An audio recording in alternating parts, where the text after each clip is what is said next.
안녕하십니까? 여러분, 황금야담입니다. 산 사람 하나, 죽은 사람 하나가 한선비를 두고 벌인 싸움 이야기. 그럼 이제 시작해 보겠습니다. 때는 조선 중기 한양으로 과거를 보러 가던 한선비의 이야기입니다. 어머니, 저는 정말 못 가겠습니다. 25살 선비 박달구가 이불을 뒤집어 쓰고 있었습니다. 어머니가 방문을 벌컥 열었습니다. 이놈아, 3대 독자가 뭐 하는 짓이냐? 과거 같은 건 제 성에 안 맞습니다. 저는 그냥 집에서 농사나. 농사? 어머니의 목소리가 한 옥타브 올라갔습니다. 이놈아, 3대 독자가 25이 되도록 이불 속에 처박혀서 뭐 하는 짓이냐? 내 할아버지는 평생 흙만 파다가 허리 굽어서 60도 못 채우고 돌아가셨고, 내 아버지는 지금도 손에 굳은 살이 박혀서 밥그릇도 제대로 못 잡으시는데, 너마저 농사꾼이 되면 우리 박씨 집안은 대대손손 흙이나 파먹고 살란 말이냐? 옆집 철순에는 벌써 진사됐고 건너편 영순에는 생원씨 붙었는데 우리 달구만 이불 속에서 못 갑니다 소리나 하고 있으니 내가 동네에서 얼굴을 들고 다닐 수가 있니 없니? 달구는 정말로 글재주가 없었습니다. 아니, 글재주뿐만이 아니었습니다. 머리 자체가 조금 모자랐습니다. 하지만 심성만큼은 착했습니다. 동네 개가 다리를 절면 약을 구하러 십리길을 달려가고 할머니가 무거운 짐을 지면 대신 져다 드리고 아이들이 울면 꿀엿을 사다 주었습니다. 그래서 동네 사람들은 모두 달구를 좋아했습니다. 어머니가 이불을 확 걷어냈습니다. 이놈아, 올해가 마지막이다. 25이면 과거 볼 마지막 나이야. 당장 짐 싸. 안 가면 이 빗자루로. 달구는 벌떡 일어났습니다. 어머니의 빗자루는 정말 무서웠습니다. 지난번에 맞았을 때는 3일 동안 엉덩이가 부어올랐습니다. 알겠습니다. 가겠습니다. 잘 생각했다. 어머니는 만족스러운 표정으로 고개를 끄덕였습니다. 여기 있다. 아버지가 소 팔아서 마련했으니 한 푼도 낭비하지 마라. 소를 팔았다고요? 달구는 깜짝 놀랐습니다. 집의 소는 단 한 마리뿐이었습니다. 내가 급제하면 소백 마리도 살 수 있다. 하지만 제가 급제할 가능성은. 닥쳐. 그런 소리 하지 마. 어머니는 귀를 막았습니다. 현실을 인정하고 싶지 않았던 것입니다. 달구는 누더기 같은 보따리를 메고 집을 나섰습니다. 품속에는 어머니가 꿰어준 엽전 한 꾸러미가 있었습니다. 무겁고도 무거운 짐이었습니다. 돈이 아니라 기대의 무게였습니다. 달구야, 뒤에서 아버지가 뛰어왔습니다. 아버지, 이걸 가져가거라. 아버지는 작은 보자기를 내밀었습니다. 안에는 삶은 달걀 3개가 들어있었습니다. 달구의 눈시울이 붉어졌습니다. 집에 닭은 2마리뿐인데 달걀 3개라니. 달구야, 너는 머리는 좀 모자라도 마음이 곱다. 그것만으로도 충분하다. 급제하지 못해도 괜찮다. 아버지. 다만 무사히 돌아오기만 해라. 알겠느냐? 네. 달구는 고개를 끄덕였습니다. 아버지는 아들의 어깨를 두드리고 돌아섰습니다. 뒤돌아선 아버지의 눈에도 눈물이 고여 있었습니다. 해가 기울어갈 무렵 달구는 첫 번째 주막에 도착했습니다. 과거를 보러 가는 썬비들과 장사꾼들로 가득했습니다. 달구는 구석진 자리에 앉아 주머니를 만지작거렸습니다. 그때였습니다. 이봐, 선비 양반. 옆자리에서 중년 남자가 말을 걸어왔습니다. 얼굴은 선해 보였고 옷차림도 단정했습니다. 예, 저를 부르셨습니까?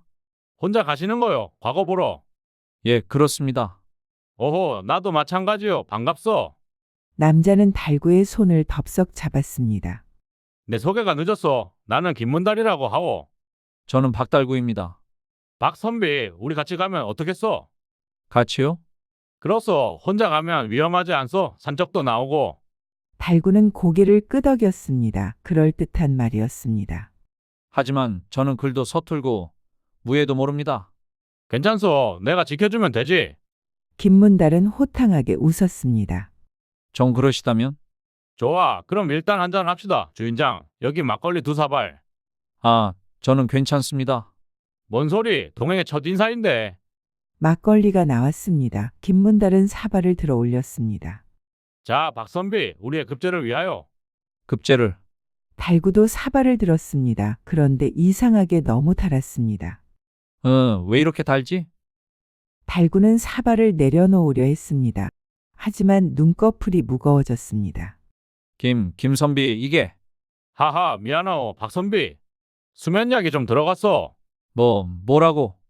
달구는 버티려 했습니다. 하지만 몸이 말을 듣지 않았습니다. 시골 촌놈이 과거를 보겠다고 꿈깨. 김문달은 달구의 품을 뒤졌습니다. 오호, 제법 있네. 보따리도 열었습니다. 옷가지를 꺼냈습니다. 이건 내가 입기에 딱 좋겠군. 안 돼. 고맙소, 박선비. 덕분에 좋은 물건 얻었어. 김문달은 보따리를 메고 사라졌고 달구는 정신을 잃었습니다. 이봐, 일어나. 여긴 어디? 주막 밖이야. 자네 돈도 없이 술 먹고 자빠져 있길래 밖에 내쫓았네. 돈이 없다고요? 달구는 머리를 감싸 쥐었습니다. 첫날부터 사기를 당한 것입니다. 아버지, 어머니, 죄송합니다. 달구는 주저앉았습니다. 소를 팔아 마련한 노잣돈. 어머니가 몰래 준비한 달걀, 아버지의 마지막 당부, 모든 것이 하루아침에 날아가 버렸습니다. 이제 어떡하지? 하늘도 무심하시지. 어찌할 도리가 없었습니다. 그래서 밤길을 걷기 시작했습니다. 그때였습니다. 으흐흐흐. 어디선가 웃음소리가 들렸습니다. 누구십니까? 달구는 주변을 둘러봤습니다. 아무도 없었습니다. 바람 소리였겠지. 달구는 다시 걸었습니다. 으흐흐흐. 총각. 이번에는 더 가까웠습니다. 으악! 달구는 비명을 지르며 뛰기 시작했습니다. 뒤도 돌아보지 않고 달렸습니다. 나뭇가지가 얼굴을 핥히고 돌부리에 걸려 넘어졌지만 일어나서 또 뛰었습니다. 앞에 건물 하나가 보였습니다. 폐가였습니다. 여기라도. 달구는 폐가 안으로 뛰어들었습니다. 문을 닫고 등을 문에 기댔습니다. 휴, 살았다. 여기서 하룻밤만 보내자. 달구는 구석진 자리를 찾았습니다. 거적대기 한 장이 있었습니다. 이것이라도 덮고 자야겠다. 그 순간 그거 내 이불인데. 뒤에서 목소리가 들렸습니다. 달구는 천천히 고개를 돌렸습니다. 그리고 으악! 거기 달빛 아래에 한 여인이 서 있었습니다. 야, 귀신!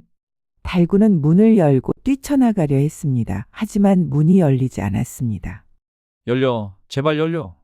어차피 안 열려. 귀신이 말했습니다. 목소리는 의외로 차분했습니다. 살려주십시오. 저는 아직 죽고 싶지 않습니다. 죽이지 않아. 네? 달구는 고개를 돌렸습니다. 귀신은 가까이 다가와 있었습니다. 히! 겁쟁이네.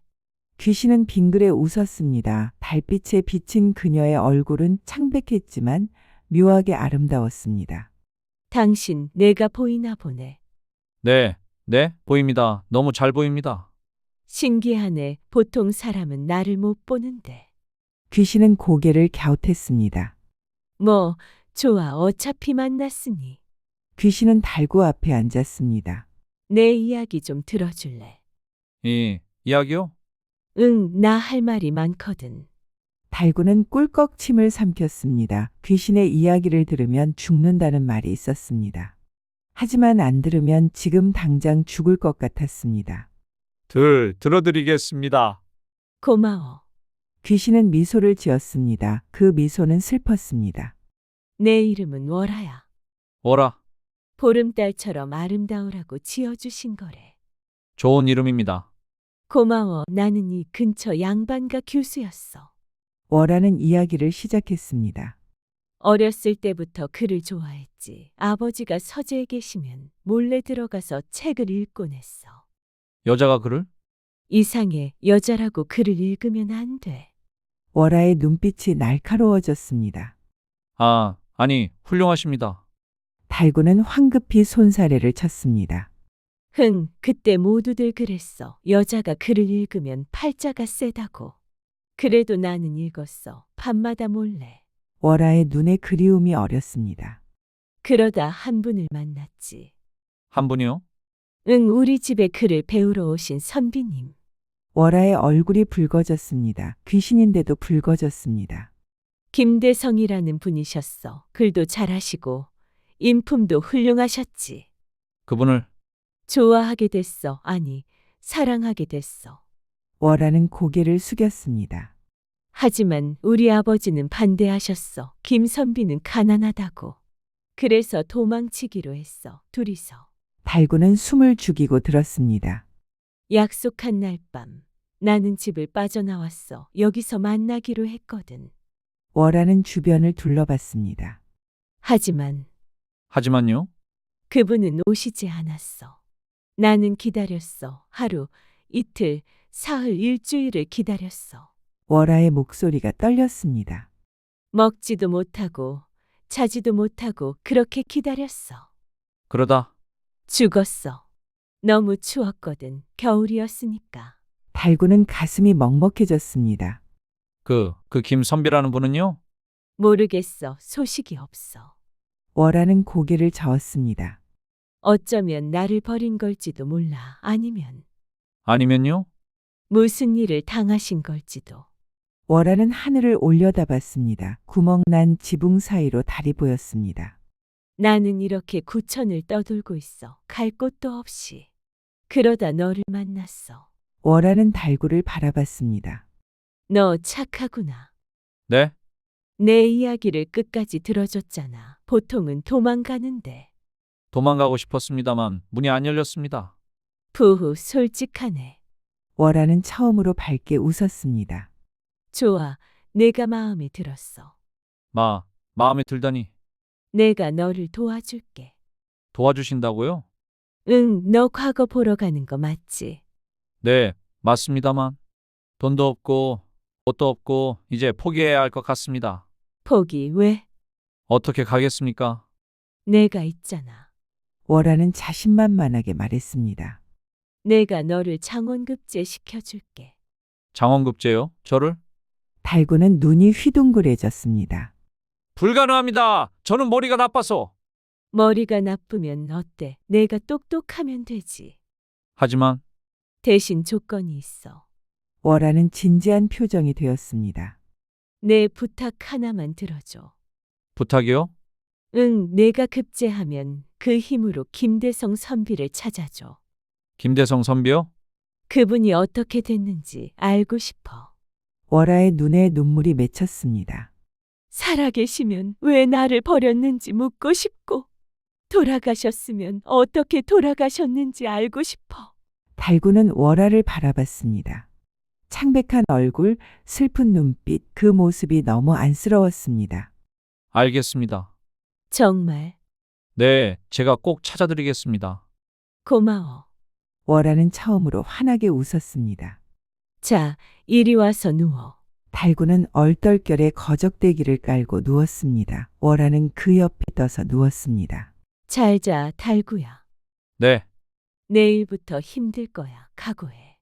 사기당하고 쫓겨나고 귀신을 만나고 꿈이겠지. 내일 일어나면 집에 있을 거야. 달구는 그렇게 생각하며 잠들었습니다. 일어나라니까. 달구는 비틀거리며 일어났습니다. 그리고 주변을 둘러봤습니다. 꿈이 아니었구나. 당연하지. 자, 이제 출발하자. 산길은 험했습니다. 돌부리가 많았고 길도 좁았습니다. 달구는 허기가 졌습니다. 어젯밤부터 아무것도 먹지 못했습니다. 그나저나 너 겁은 많으면서 잘 따라오네. 별 수 있습니까? 돌아갈 수도 없고. 부후 솔직하긴. 두 사람은 아니 한 사람과 한 귀신은 산길을 올랐습니다. 저기, 월아 씨. 왜? 귀신인데 어떻게 낮에도 돌아다니십니까? 귀신도 등급이 있어. 나는 원한이 깊어서 힘이 센 편이거든. 아, 밤에는 더 강해지지만 낮에도 문제 없어. 신기하네요. 그보다 너 평소에는 이렇게 멍청한데 가끔 날카로운 질문을 하네. 두 사람은 다시 걷기 시작했습니다. 그때였습니다. 으악! 달구가 비명을 질렀습니다. 발을 헛디뎠던 것입니다. 달구야. 으악! 달구는 비탈을 굴러 떨어졌습니다. 대굴대굴대굴 나뭇가지에 긁히고 돌에 부딪히며 굴렀습니다. 그리고 마침내 무언가 부드러운 곳에 떨어졌습니다. 뭐지? 누구시요? 달구는 황급히 일어나려 했습니다. 하지만 그 사람은 움직이지 않았습니다. 기절한 것이었습니다. 달구의 몸무게에 깔려서. 이런 젠장. 달구는 그제야 주변을 둘러봤습니다. 숲속이었습니다. 그리고 조금 떨어진 곳에 응, 응. 누군가 묶여 있었습니다. 여인이었습니다. 누구세요? 달구는 여인에게 다가갔습니다. 여인은 젊었습니다. 20살쯤 되어 보였습니다. 입에는 재갈이 물려 있었고 손발이 묶여 있었습니다. 잠깐만 기다리십시오. 달구는 서툰 손놀림으로 재갈을 풀었습니다. 감사합니다. 여인의 목소리는 떨리고 있었습니다. 서방님, 뒤에요. 여인이 소리쳤습니다. 달구가 뒤를 돌아보니 아까 기절했던 산적이었습니다. 이놈, 감히 내 배를 깔다니! 산적은 칼을 빼들었습니다. 살려주십시오. 오늘 내 놈의 목을! 산적이 칼을 휘두르려는 순간 휙 칼이 허공으로 날아갔습니다. 뭐야? 산적은 당황했습니다. 부하, 내가 왔다. 월화가 나타났습니다. 하지만 산적 눈에는 보이지 않았습니다. 누가 내 칼을? 퍽 월화가 산적의 뒤통수를 쳤습니다. 아니, 치는 신용을 했습니다. 귀신의 힘이었습니다. 산적이 비틀거렸습니다. 이게 무슨 일이? 퍽퍽퍽 월화는 신나게 산적을 두들겨 팼습니다. 달구는 멍하니 그 광경을 봤습니다. 산적이 혼자 맞는 것처럼 보였습니다. 으악, 귀신이다! 산적은 비명을 지르며 도망쳤습니다. 숲속으로 사라졌습니다. 부하, 도망쳤네. 월화는 만족스러운 표정이었습니다. 감사합니다. 정말 감사합니다. 여인은 눈물을 흘렸습니다. 괜찮습니다. 다치신 데는 없으십니까? 네, 덕분에 무사합니다. 여인은 달구를 올려다봤습니다. 그리고 눈이 커졌습니다. 이분, 하늘에서 떨어지시더니 칼을 날려보내시고 산적을 혼내주시고 혹시 무림고수? 여인의 상상이 시작되었습니다. 물론 전부 오해였습니다. 달구는 그냥 굴러떨어졌을 뿐이고 칼을 날린 것도 산적을 혼낸 것도 월화였습니다. 하지만 여인 눈에는 보이지 않았습니다. 서방님, 혹시 축지법을 쓰시는 겁니까? 축지법이요? 달구는 어리둥절했습니다. 하늘에서 내려오시는 걸 봤습니다. 그리고 손도 안 대셨는데 칼이 날아갔어요. 아, 그건 말씀하시지 않아도 됩니다. 무림의 비밀이시죠? 여인은 혼자 납득했습니다. 월화는 옆에서 깔깔 웃고 있었습니다. 부하, 축지법이라니 그냥 굴러떨어진 건데. 그런데 어떻게 산적에게 잡히신 겁니까? 달구가 물었습니다. 저는 한양으로 가던 중이었습니다. 여인은 천천히 이야기를 시작했습니다. 저희 아버지께서 한양에 볼 일이 있으셔서 저도 따라가게 되었지요. 그런데요? 길에서 산적 무리를 만났습니다. 호위 무사들이 싸웠지만 역부족이었어요. 여인의 목소리가 떨렸습니다. 산적들이 저를 잡아서 여기로 끌고 왔어요. 두목이 돌아올 때까지 기다리라고. 여인은 고개를 숙였습니다. 무서웠습니다. 정말 무서웠어요. 이제 괜찮습니다. 달구는 위로했습니다. 서방님 덕분입니다. 정말 감사합니다. 아니, 제가 한 건 없습니다. 너무 겸손하시네요. 여인은 미소를 지었습니다. 그 미소는 봄날의 햇살처럼 따뜻했습니다. 월화는 옆에서 눈을 흘겼습니다. 저 계집, 웃는 게 좀 야하네. 물론 여인은 평범하게 웃은 것뿐이었습니다. 월화의 질투였습니다. 참, 제 소개가 늦었네요. 저는 연하라고 합니다. 연꽃 연애 꽃화 아름다운 이름입니다. 감사합니다. 서방님 성함은요? 저는 박달구라고 합니다. 박선비님. 연하는 달구를 바라봤습니다. 얼굴은 평범했습니다. 옷은 남루했습니다. 하지만 눈빛은 착했습니다. 그리고 무엇보다 자신을 구해주었습니다. 이 은혜를 어떻게 갚아야 할까 연하는 생각했습니다. 저기 박선비님. 어디로 가시는 중이십니까? 한양입니다. 과거를 보러 갑니다. 과거를요. 저도 한양으로 갑니다. 연하는 눈을 빛냈습니다. 그럼 함께 가시면 어떻겠습니까? 함께요? 네, 저 혼자는 무섭고 서방님과 함께라면 안전할 것 같아요. 하지만 저는 그리고 제가 은혜를 갚고 싶습니다. 밥도 지어드리고 빨래도 해드리고. 연하는 간절했습니다. 월하는 옆에서 미간을 찌푸렸습니다. 밥을 지어준다고, 빨래를 해준다고, 내 달구한테. 어떻습니까, 서방님? 글쎄요. 달구는 난처했습니다. 남자와 여자가 단둘이 여행한다는 것은. 괜찮아, 데리고 가. 월하가 귓속말을 했습니다. 네, 괜찮다고요? 응, 나 혼자 돌보기 힘들거든. 게다가 저 계집 아니, 저 아가씨가 밥을 지어준다잖아. 너 배고프지? 배고픕니다. 달구의 배에서 꼬르륵 소리가 났습니다. 그럼 결정 함께 가자. 알겠습니다. 달구는 연하를 향해 고개를 끄덕였습니다. 함께 가시죠. 정말요, 감사합니다. 연하는 기뻐했습니다. 이렇게 기묘한 삼각 동행이 시작되었습니다. 셋은 산을 내려왔습니다. 정확히는 둘이고 하나는 떠다니며 따라왔습니다. 저기 마을이 보입니다. 연하가 가리켰습니다. 작은 마을이 보였습니다. 저기서 하룻밤 묵어 갈까요? 좋습니다. 연하가 나섰습니다. 주머니에서 은자를 꺼냈습니다. 밥도 주시고 따뜻한 물도 준비해 주세요. 주인은 신이 나서 부엌으로 갔습니다. 달구는 민망했습니다. 죄송합니다. 제가 돈이 없어서. 괜찮습니다. 서방님이 저를 구해주셨는걸요. 그래도 이 정도는 아무것도 아니에요. 연하는 환하게 웃었습니다. 월하는 옆에서 입을 삐죽 내밀었습니다. 돈 자랑하네, 돈 자랑해. 하얀 쌀밥에 된장찌개, 나물 몇 가지 달구의 눈이 반짝였죠. 아, 서방님, 제가 떠드릴게요. 연하가 달구의 숟가락을 가로챘습니다. 네, 떠드린다고요? 네, 제가 직접 먹여드리고 싶어요. 아니 괜찮습니다. 아니에요. 은혜를 갚고 싶어요. 자, 아! 연하는 밥을 한 숟가락 떠서 달구 입에 가져갔죠. 저 정말 괜찮습니다. 아, 입 벌리세요. 그때였습니다. 툭 숟가락이 떨어졌습니다. 어머, 연하는 깜짝 놀랐습니다. 제 손이 미끄러졌나 봐요. 하지만 달구는 알고 있었습니다. 월하가 숟가락을 쳤다는 것을. 다시 드릴게요. 연하는 다른 숟가락을 들었습니다.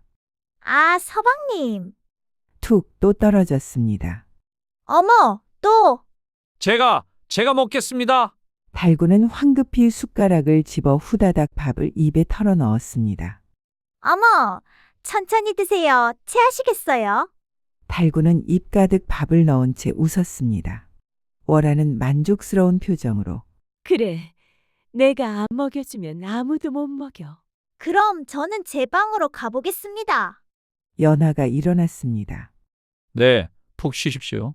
서방님도요. 내일 또 먼 길 가야 하니까요. 네, 연하는 방으로 들어갔습니다. 이제 남은 건 달구와 월하뿐이었습니다. 월아 씨. 아까 왜 숟가락을 치신 겁니까? 그냥 마음에 안 들어서. 뭐가 마음에 안 드신 겁니까? 그 계집애 아니, 그 아가씨가 너무 들러붙잖아. 은혜를 갚으려는 것뿐입니다. 은혜, 흥. 너는 몰라도 나는 알아. 저런 눈빛. 너한테 반한 거야. 달구는 깜짝 놀랐습니다. 말도 안 됩니다. 저 같은 사람을. 너 같은 사람 착하잖아. 게다가 생명의 은인이고. 여자들은 그런 거에 약해. 월하는 중얼거렸습니다. 하지만 좋아. 내가 질투하는 것처럼 보이지. 네, 맞아, 질투야. 월하는 솔직하게 인정했습니다. 너는 내가 도와주기로 한 사람이거든. 다른 계집, 아니, 다른 아가씨가 끼어들면 안 돼. 그래도 함께 가자고 하신 건 월아 씨인데요. 그건 월하는 말을 흐렸습니다. 사실은 달구가 혼자 밥도 못 먹고 있는 게 안쓰러워서였습니다. 하지만 그 말은 하기 싫었습니다. 아무튼 조심해. 저 아가씨 수상해. 수상하다니요. 그냥 착한 분 같은데요. 남자들은 그래서 안 돼. 월하는 팔짱을 꼈습니다. 달구는 웃음이 나왔죠. 귀신이 질투하는 모습이 묘하게 귀여웠습니다. 뭐가 웃겨? 아니, 그냥 월아 씨도 사람 같으시다는 생각이 들어서요. 월아는 잠시 말이 없었습니다. 당연하잖아. 나도 사람이었어.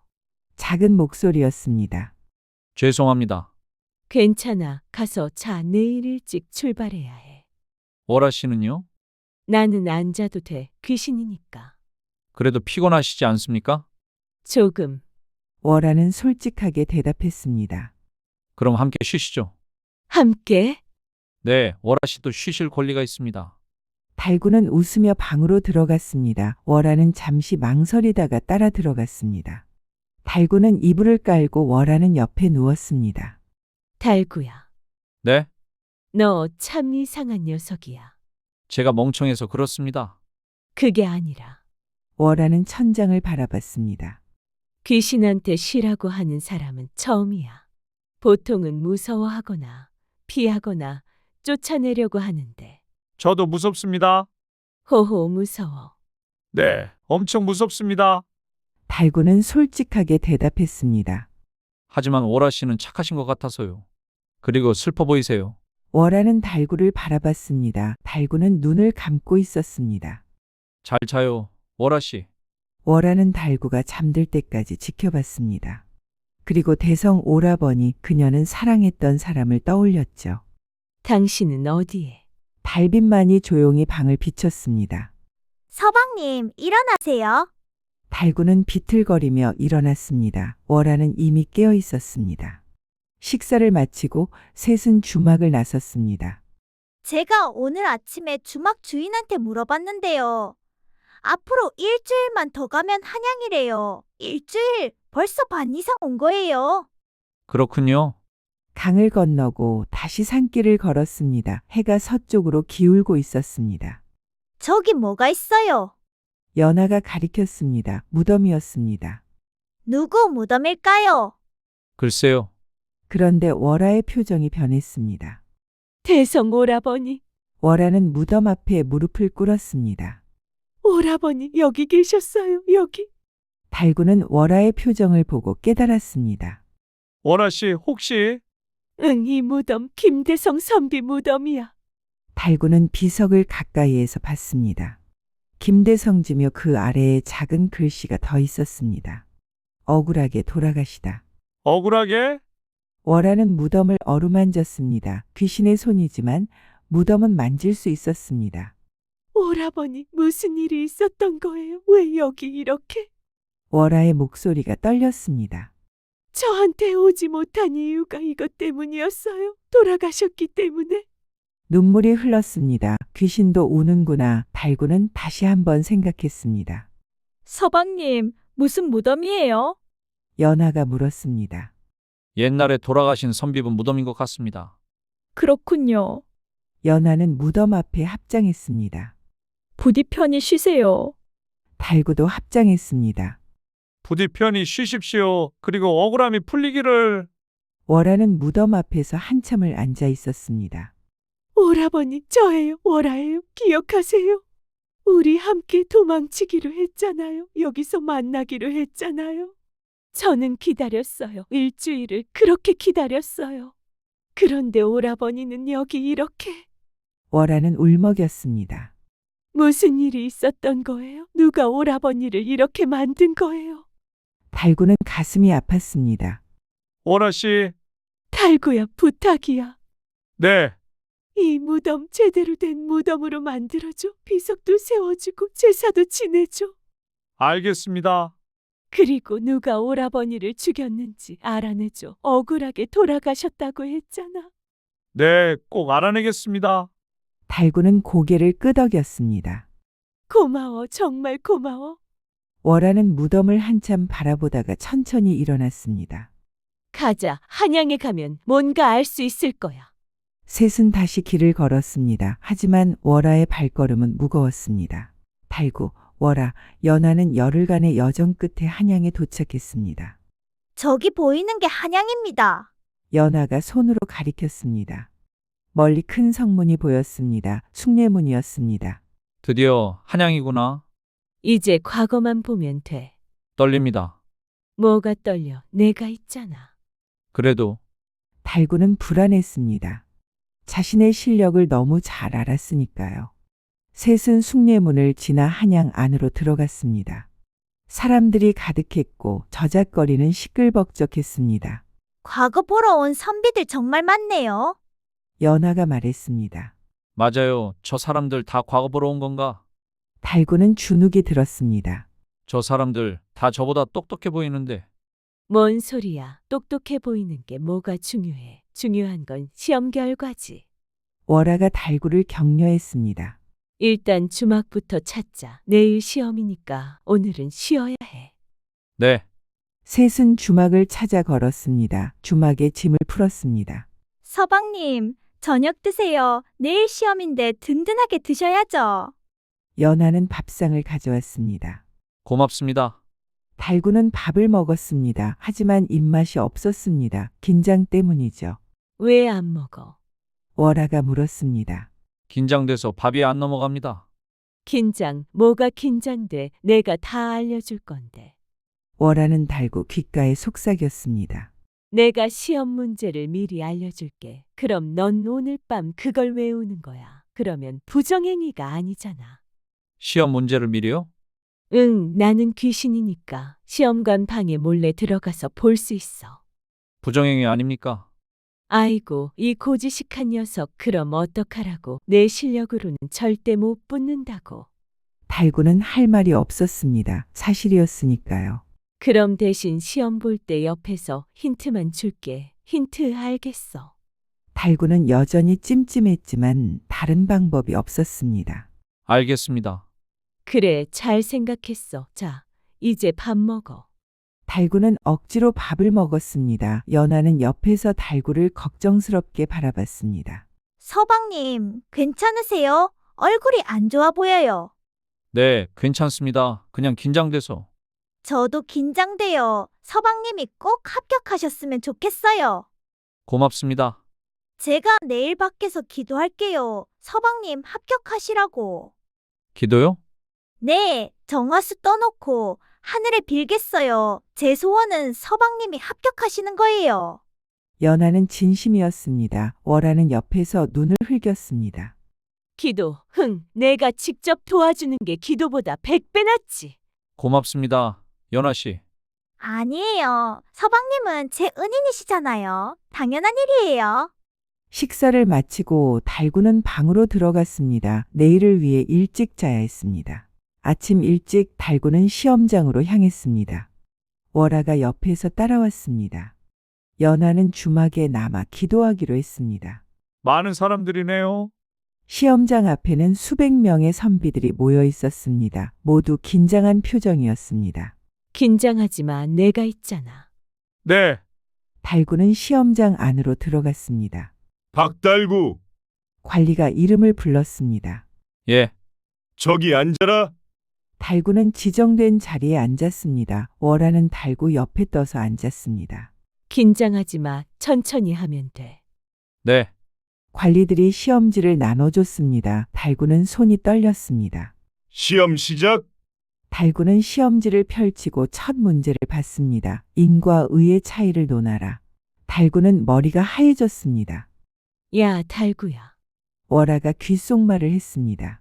이는 사람을 사랑하는 마음이고 의는 옳음을 행하는 마음이야. 이는 마음에서 우러나오는 거고 의는 행동으로 나타나는 거지. 공자가 논어에서 이렇게 말했어. 이는 자기를 이기고 예로 돌아가는 것이다. 맹자는 의에 대해 이렇게 말했어. 의는 사람의 바른 길이다. 이걸 연결해서 써봐. 달구는 월하가 말한 대로 썼습니다. 붓을 들고 천천히 한자 한자 썼습니다. 다행히 글씨는 쓸 줄 알았습니다. 느렸지만 정확했습니다. 좋아. 잘하고 있어. 다음 문제. 두 번째 문제를 봤습니다. 대학의 삼각령을 설명하고 이를 현실에 적용하는 방법을 논하라. 삼각령, 뭐내기요? 명명덕, 친민, 지어지선이야. 밝은 덕을 밝히고 백성을 새롭게 하고 지극한 선에 머무르는 거지. 이걸 현실에 적용하려면. 월하는 줄줄이 설명했습니다. 달구는 열심히 받아 적었습니다. 시험관이 지나가며 달구를 보더니 고개를 끄덕였습니다. 저 선비 글씨가 단정하군. 내용도 괜찮은 것 같고. 시험관은 다른 선비를 보러 갔습니다. 월아는 빙그레 웃었습니다. 잘하고 있어. 이대로만 하면 돼. 연하는 마당에 정화수를 떠놓았습니다. 그리고 두 손을 모았습니다. 하늘이시여, 부디 박달구 선비님이 합격하게 해주세요. 연하는 간절히 빌었습니다. 그분은 착한 분이십니다. 저를 산적에게서 구해주셨고 함께 한양까지 와주셨습니다. 부디 합격하게 해주세요. 연하는 눈을 감고 계속 빌었습니다. 해가 중천에 떴습니다. 연하는 쉬지 않고 빌었습니다. 시험이 계속됐습니다. 세 번째, 네 번째, 다섯 번째 문제, 월아는 쉬지 않고 달구를 도왔습니다. 이 문제는 맹자의 성선설을 기반으로 써야 해. 이건 중용의 개념을 넣어. 이 부분은 역사적 사례를 들어야 해. 세종대왕 때 이렇게 했잖아. 달구는 손이 아팠습니다. 이렇게 오래 글을 써본 적이 없었습니다. 하지만 포기하지 않았습니다. 어머니, 아버지, 저 열심히 하고 있습니다. 소 팔아서 마련한 돈 헛되지 않게 하겠습니다. 달구는 이를 악물고 썼습니다. 마지막 문제야. 조금만 더. 월아가 격려했습니다. 마지막 문제는 시무책이었습니다. 현재 조선의 문제점을 지적하고 개선 방안을 제시하라. 이건 좀 어려운데. 월아는 잠시 고민했습니다. 좋아. 이렇게 써. 현재 조선은 탐관오리 때문에 백성이 고통받고 있다. 이를 해결하려면 청렴한 관리를 등용해야 한다. 그리고 과거 제도를 개혁해서 가난한 선비도 기회를 얻을 수 있게 해야 한다. 달구는 그대로 썼습니다. 하지만 마지막 부분에서 달구는 자신의 생각을 덧붙였습니다. 저 같은 멍청한 선비도 과거를 볼 수 있게 해주셔서 감사합니다. 비록 실력은 부족하지만 백성을 사랑하는 마음만큼은 누구에게도 지지 않습니다. 월아는 그 문장을 보고 눈시울이 붉어졌습니다. 시험 끝. 수고했어, 달구야. 고맙습니다, 월아 씨. 뭐가 고마워. 내가 해야 할 일을 한 것뿐이야. 달구는 시험장을 나왔습니다. 연하가 밖에서 기다리고 있었습니다. 서방님, 어떠셨어요? 잘 모르겠습니다. 분명 잘하셨을 거예요. 제가 하루 종일 빌었거든요. 고맙습니다. 셋은 주막으로 돌아갔습니다. 사흘이 지났습니다. 달구는 초조하게 기다렸습니다. 오늘 발표 나는 날이야. 월아가 말했습니다. 떨립니다. 떨려. 부후, 걱정 마. 내가 합격했을 거야. 그럴까요? 당연하지. 내가 도와줬는데.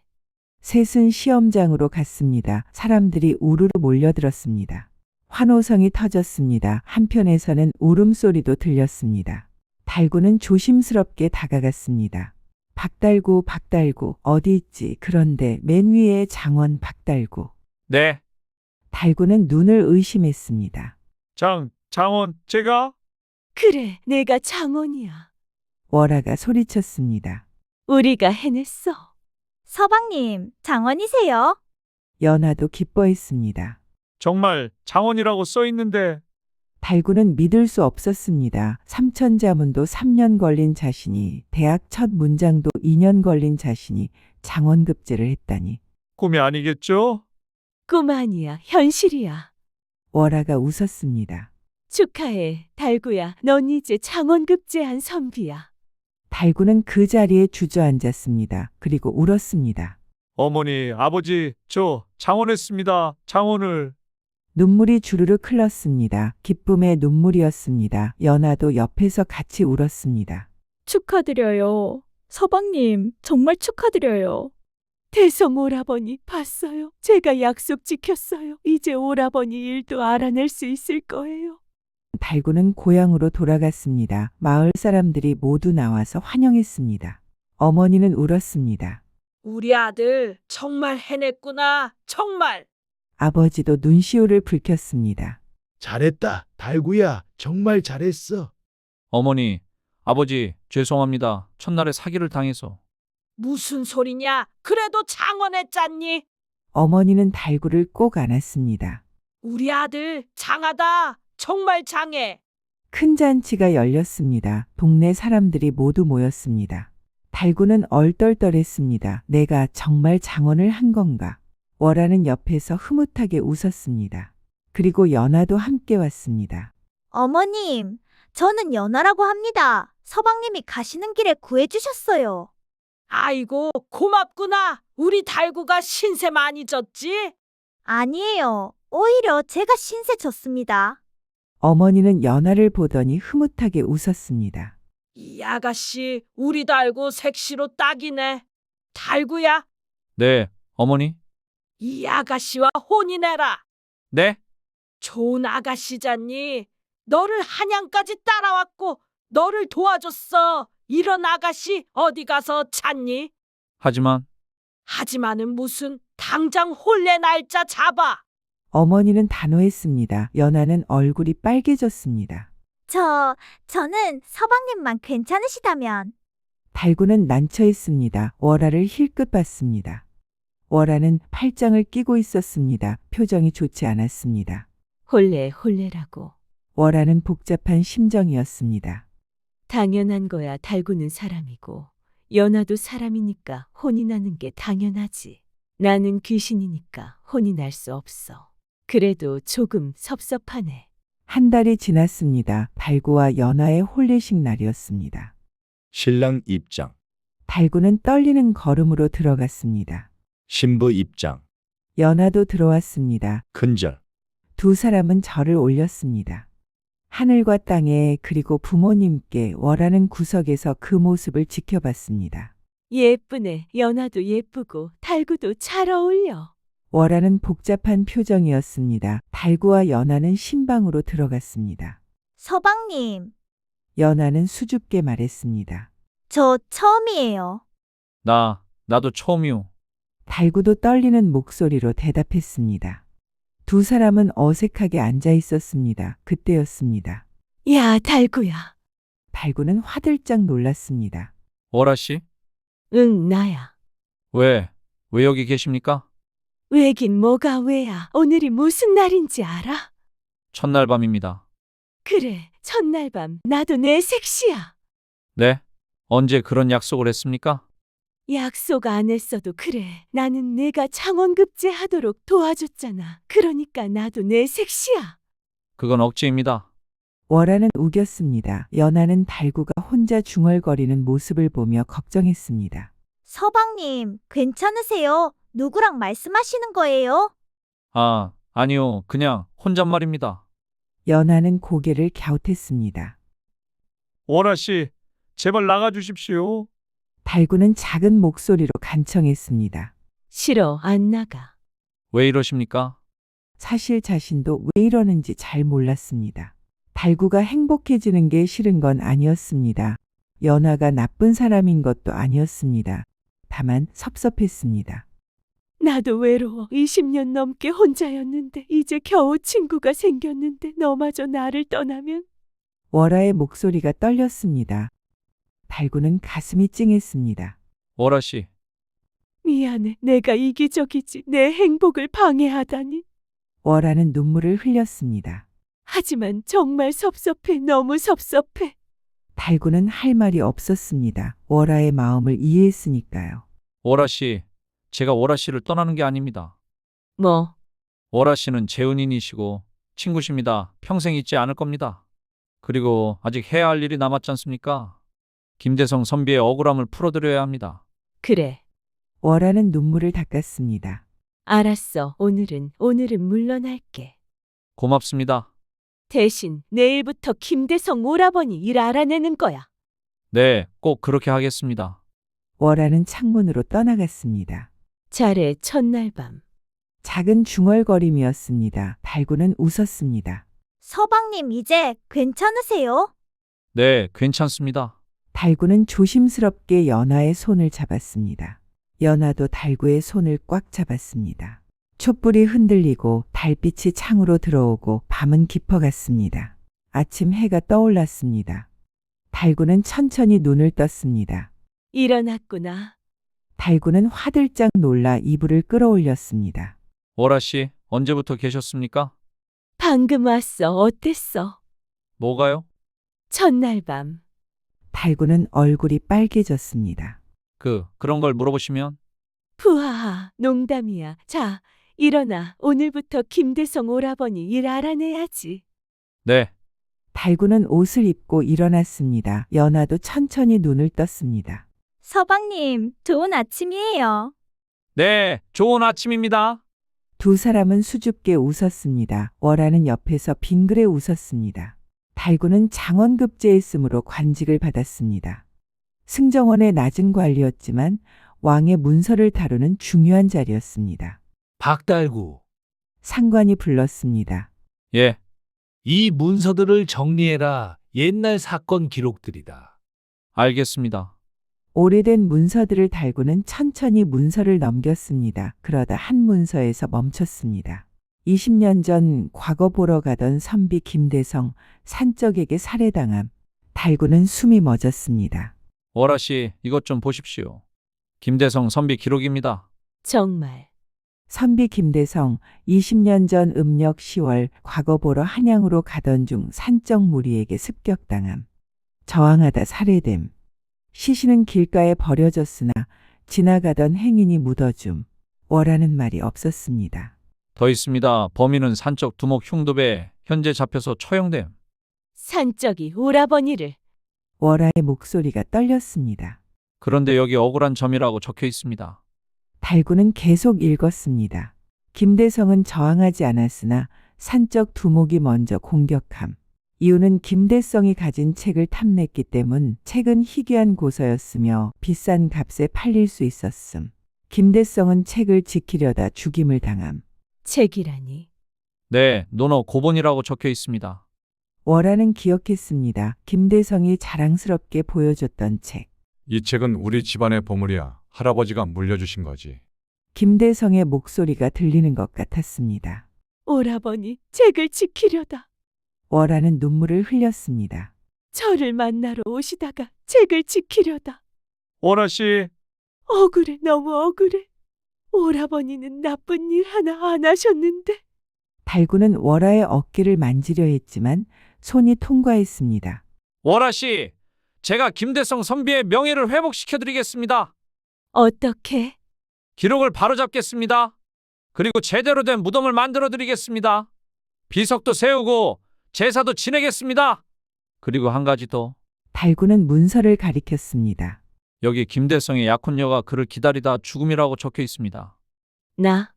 네, 월아 씨 이야기도 기록되어 있습니다. 양반가 규수 월아, 김대성을 기다리다 폐가에서 동사함. 비극적 사랑 이야기. 월아 씨와 김대성 선비의 이야기를 제대로 기록하겠습니다. 억울하게 죽은 게 아니라 사랑을 지키려다 죽은 것이라고. 월하는 울었습니다. 고마워, 정말 고마워. 달구는 김대성의 무덤을 새로 만들었습니다. 제대로 된 비석을 세웠습니다. 선비 김대성지며 의로움을 지키다 억울하게 돌아가시다 그의 사랑 월하가 기다리다 함께 떠나다. 비석 앞에 제사상이 차려졌습니다. 달구와 연하가 절을 올렸습니다. 김대성 선비님, 부디 편히 쉬십시오.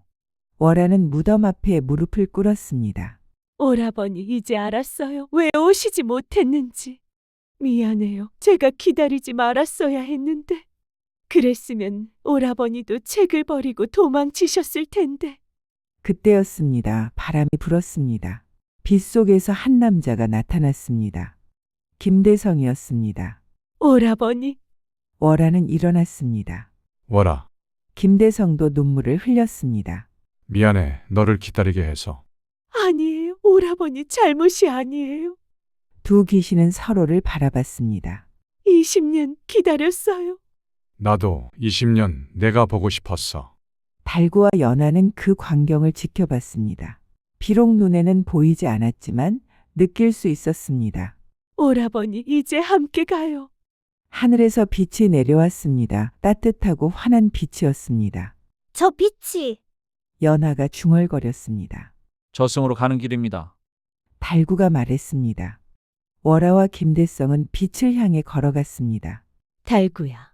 월하가 돌아봤습니다. 고마워. 정말 고마워. 아니요, 제가 고맙습니다, 월아 씨. 너는 좋은 사람이야. 연하를 잘 대해줘. 네, 그리고 행복해. 꼭 행복해야 해. 네, 월아 씨도 행복하십시오. 월하는 웃었습니다. 환하게 웃었습니다. 안녕, 달구야. 다음 생에 또 만나. 네, 꼭 다시 만납시다. 월아와 김대성은 빛 속으로 들어갔습니다. 빛은 점점 밝아졌습니다. 그리고 사라졌습니다. 조용한 산속 무덤만 남았습니다. 달구는 하늘을 올려다봤습니다. 잘 가십시오. 월아 씨, 김대성 선비님. 연하는 달구의 손을 잡았습니다. 좋은 일 하셨어요. 서방님. 고맙소. 두 사람은 손을 잡고 산을 내려갔습니다. 달구와 연하는 집으로 돌아왔습니다. 이제 진짜 둘만의 시간이었습니다. 서방님. 이제 정말 둘만 있네요. 그렇소. 이상해요. 월아 씨가 안 계시니까. 나도 그렇소. 익숙해졌었는데. 달구는 빙그레 웃었습니다. 하지만 월아 씨는 행복해졌소. 사랑하는 사람과 함께. 네, 그게 다행이에요. 연하는 달구를 바라봤습니다. 서방님, 저 고백할 게 있어요. 고백이요? 네, 사실 저는 첫 번째 밤에 무서웠어요. 서방님이 혼자 중얼거리시니까 혹시 다른 여자를 생각하시나 싶었어요. 아니요, 그게 아니라. 알아요. 이제 알아요. 월아 씨 때문이었죠. 달구는 솔직하게 대답했습니다. 월아 씨는 귀신이었소. 저를 도와준 귀신. 하지만 이제는 떠났소. 행복하게. 네, 그럼 이제. 연하는 수줍게 웃었습니다. 이제는 정말 우리 둘만의 시간이네요. 그렇소. 달구도 웃었습니다. 두 사람은 서로를 꼭 안았습니다. 촛불이 흔들렸습니다. 1년이 지났습니다.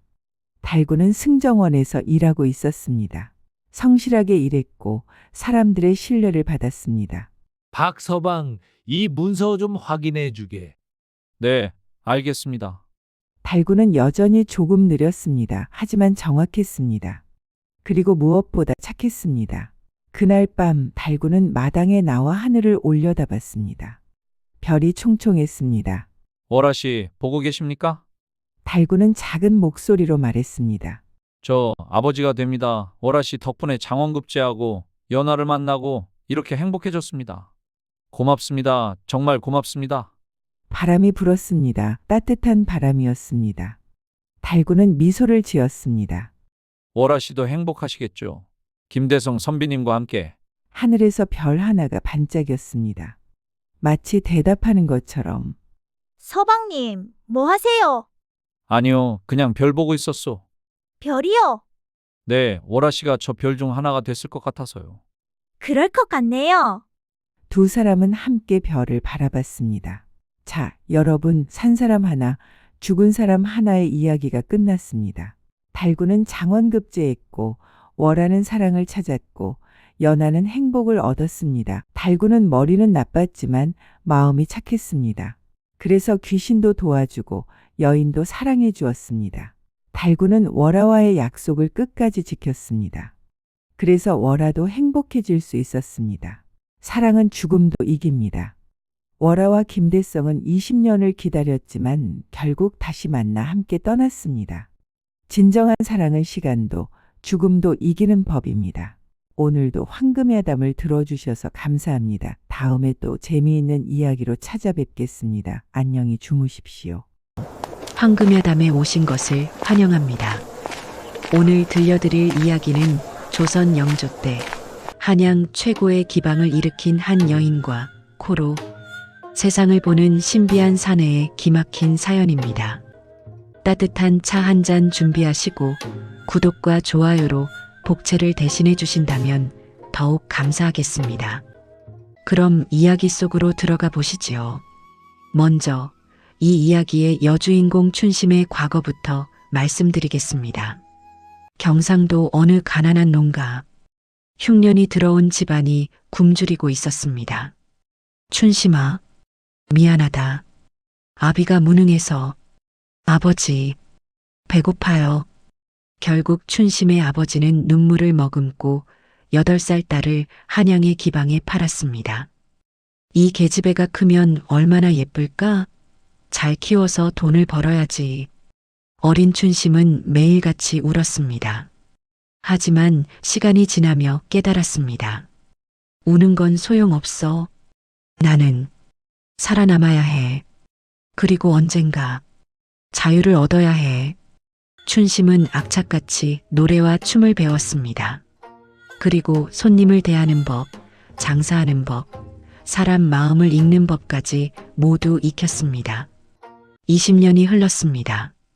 춘심은 기방에서 가장 인기 있는 기녀가 되었고 마침내 자신을 판 돈의 10배를 모아 자유를 샀습니다.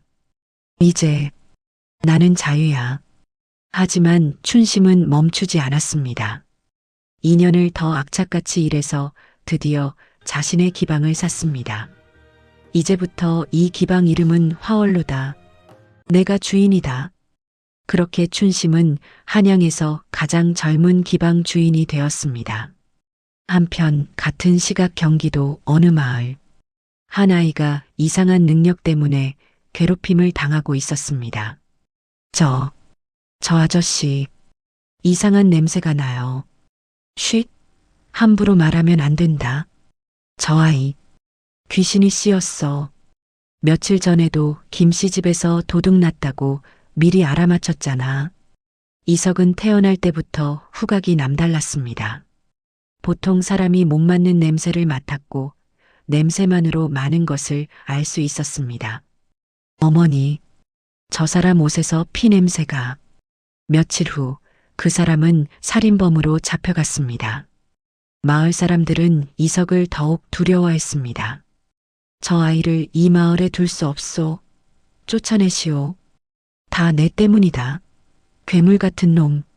결국 이석의 가족은 몰락했고 아버지는 빚을 갚지 못해 이석을 노비로 팔아버렸습니다. 아버지, 저를 버리시는 겁니까? 미안하다. 하지만 어쩔 수 없다. 이석은 10년간 여러 주인을 전전했습니다. 하지만 어디서든 같은 이유로 쫓겨났습니다. 이놈, 내 비밀을 어떻게 알았어? 당장 나가. 기분 나빠.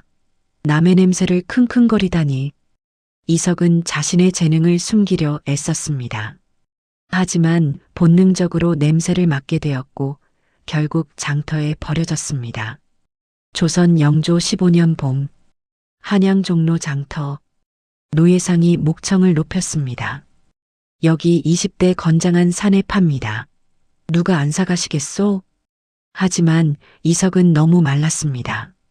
게다가 멍한 표정으로 하늘만 바라보고 있었습니다. 저 사내, 뭔가 이상해 보이는데? 병약해 보여. 일을 제대로 할까? 에이, 값 싸게 드릴게요. 오냥? 아니 사냥. 그때 한 여인이 지나가다 멈춰 섰습니다. 화월루의 주인 춘심이었습니다. 춘심은 이석의 눈을 봤습니다. 절망 속에서도 살아남으려는 의지. 30년 전 자신과 똑같은 눈빛이었습니다. 저 사내. 얼마요? 아이고, 손님, 5냥입니다. 3냥? 예. 그건 너무. 3냥 아니면 됐어요. 춘심이 돌아서려 하자 노예상이 황급히 붙잡았습니다. 알았어. 3냥에 가져가시오. 춘심이 이석에게 다가갔습니다. 일어나. 나를 따라와. 그 순간 이석은 본능적으로 코를 킁킁거렸습니다.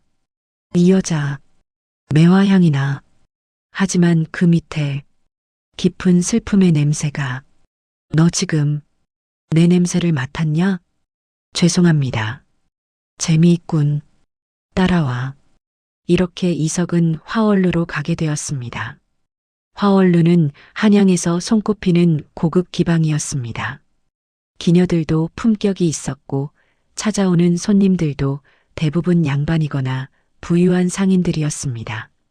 마님, 또 쓸모없는 거 주워오셨네요? 저 사람 너무 말랐어요. 장작이나 팰 수 있을까요? 시끄러워. 내일이니 내가 알아서 할 거야. 춘심은 이석을 조용한 방으로 데려갔습니다. 앉아. 예. 이름이 뭐냐? 이석입니다. 이석? 좋아. 넌 앞으로 여기서 일하게 될 거야. 힘든 일은 시키지 않을 테니 걱정 마. 왜 저를 사셨습니까? 춘심은 잠시 망설이다 말했습니다. 내 눈빛이 30년 전 내 눈빛과 같았어. 살고 싶은데 방법이 없는 그런 눈빛. 나도 옛날엔 너처럼 팔려갔었어. 8살 때. 하지만 포기하지 않고 여기까지 왔지. 마님도 그래. 그러니까 포기하지 마. 살아남아. 알겠냐? 이석의 눈에 눈물이 고였습니다. 평생 처음으로 자신을 이해해주는 사람을 만난 것입니다. 감사합니다. 당분간은 기방 청소나 하고 손님 맞을 준비나 도와줘. 힘든 일은 시키지 않을게. 예. 그런데 마님, 왜? 제게는 특별한 능력이 있습니다. 특별한 능력? 저는 냄새를 아주 잘 맡습니다. 보통 사람이 못 맡는 냄새도 맡을 수 있습니다. 그래, 그게 뭐가 특별한데? 언젠가 마님께 도움이 될 겁니다. 그래, 기대해 볼게. 며칠 후 화월로에 귀한 손님이 찾아왔습니다. 한양에서 손꼽히는 권세가 홍대감이었습니다. 춘심 마님, 오늘은 내가 특별한 선물을 가져왔소. 오, 그러십니까? 영광입니다. 대감마님. 이 술을 보시오. 이것은 청나라에서 온 30년 묵은 황제주라오. 값이 무려 100냥이나 하는 명주지. 와, 30년 묵은 황제주라니. 홍대감은 의기양양하게 술병을 내려놓았습니다. 이 술로 오늘 밤 성대한 잔치를 열어주시오. 알겠습니다. 대감마님. 최고의 대접을 해드리겠습니다. 그때 구석에서 청소하던 이석이 코를 킁킁거렸습니다.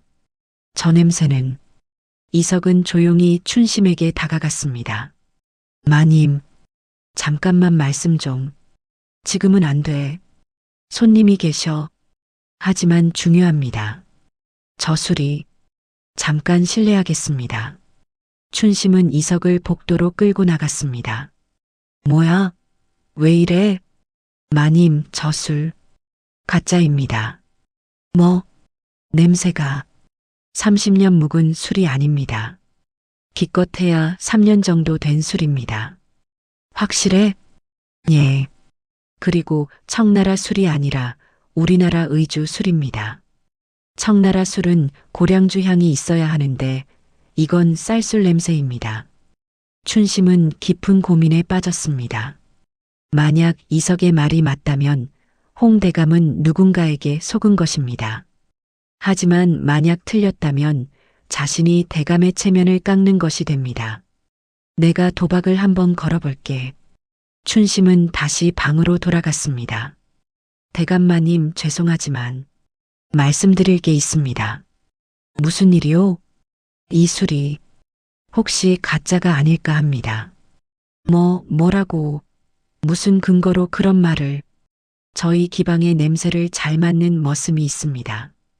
그 아이가 이 술에서 이상한 점을 발견했습니다. 말도 안 돼. 이건 내가 100냥 주고 산 명주라고. 그렇다면 전문가를 불러 확인해 보시는 게 어떻겠습니까? 춘심의 확신에 찬 태도에 홍 대감도 흔들렸습니다. 좋다. 술 전문가를 불러오너라. 한시진 후 한양에서 유명한 술 감정가가 도착했습니다. 이 술은 30년은 절대 아니고 기껏해야 3년 정도 묵었습니다. 뭐? 그리고 청나라 술이 아니라 우리 의주 술입니다. 누군가 대감님을 속인 것 같습니다. 홍 대감의 얼굴이 붉어졌습니다. 이런 괘씸한, 감히 나를 속여. 하지만 잠시 후 홍 대감은 춘심을 돌아봤습니다. 춘심 마님, 고맙소. 당신 덕분에 창피를 면했소이다. 아닙니다, 대감마님. 그 머슴 대단하구려. 냄새만으로 알아내다니. 혹시 그 아이를 내게 팔 수 없겠소? 죄송하지만 안 됩니다. 그 아이는 우리 기방에 꼭 필요한 사람입니다. 허허, 알겠소. 그럼 앞으로도 잘 부탁하오. 홍대감이 떠난 후 소문은 삽시간에 퍼졌습니다. 들었어? 화월루에 신기한 머슴이 있대. 냄새만 맡고 가짜 술을 알아낸대. 정말 신기하네. 춘심은 이석을 불렀습니다. 서가, 고마워. 내 덕분에 화월루의 명성이 더 높아졌어. 당연한 일을 했을 뿐입니다, 마님. 너의 능력 정말 대단하구나. 앞으로도 도와줄 수 있겠니? 물론입니다. 마님을 위해서라면 뭐든 하겠습니다. 며칠 후 화월루의 인기 기녀 설아가 춘심에게 고민을 털어놨습니다. 마님, 요즘 손님이 예전만 못해요. 왜? 내 실력이 떨어진 건 아닐 텐데? 노래도 춤도 열심히 하는데 손님들이 점점 옆 기방으로 가버려요. 저도 그래요. 취향루의 손님을 많이 빼앗겼어요. 그때 이석이 조심스럽게 말했습니다. 마님, 제가 방법이 있을 것 같습니다. 무슨 방법? 향입니다. 향? 예. 각 기녀님들마다 어울리는 향을 만들어드리면 손님들의 기억에 더 오래 남을 겁니다. 향으로 그게 가능해요? 사람은 냄새를 기억합니다. 좋은 향을 맡으면 그 사람이 생각나죠. 제가 각자에게 어울리는 특별한 향을 만들어 드리겠습니다. 좋아. 한번 해봐. 이석은 며칠 동안 각 기녀의 채취를 분석했습니다. 그리고 그에 어울리는 향을 조합했습니다. 설아님은 화려하면서도 은은한 향이 어울립니다. 장미 40%, 백합 30%, 그리고 은은한 사양 10%. 아, 이 향 정말 좋네요. 춘향님은 청순한 이미지니까. 매화향 50%, 연꽃향 30%. 우와, 저한테 딱 맞는 것 같아요. 일주일 후 기적이 일어났습니다. 설아, 오늘 유난히 아름답구려. 무슨 향이요? 저희 화월루만의 특별한 향입니다. 이 향, 다른 기방에는 없는 향이구먼. 어디서 구한 거요? 저희 기방의 특별한 비법입니다. 소문이 퍼지자 귀족들이 앞다퉈 화월루를 찾았습니다. 화월루의 향을 맡으러 왔소. 소문을 들었는데 정말 대단하다오. 한 달 만에 화월루의 수입은 2배가 되었습니다. 서가, 너 정말 대단하구나. 제가 마님께 도움이 될 수 있어서 기쁩니다. 너 덕분에 우리 기방이 한양 최고가 될 것 같아. 하지만 성공에는 항상 시기가 따르는 법입니다. 화월루의 성공을 시기한 경쟁 기방, 취향루의 주인 악덕 포주가 음모를 꾸몄습니다. 춘심이년, 감히 내 손님을 빼앗아? 가만 안 둬. 어떻게 하시겠습니까? 죽여버려야지. 독을 타. 알겠습니다. 며칠 후 화월루에 낯선 손님이 찾아왔습니다. 춘심 마님을 뵙고 싶소. 저를 찾으시다니 영광입니다. 무슨 일이십니까? 다름이 아니라 제가 특별한 술을 준비했소. 마님과 함께 한잔하고 싶소이다. 아, 그러십니까? 감사합니다. 손님이 술을 따랐습니다. 춘심이 술잔을 들려는 순간, 마님, 안 됩니다. 왜?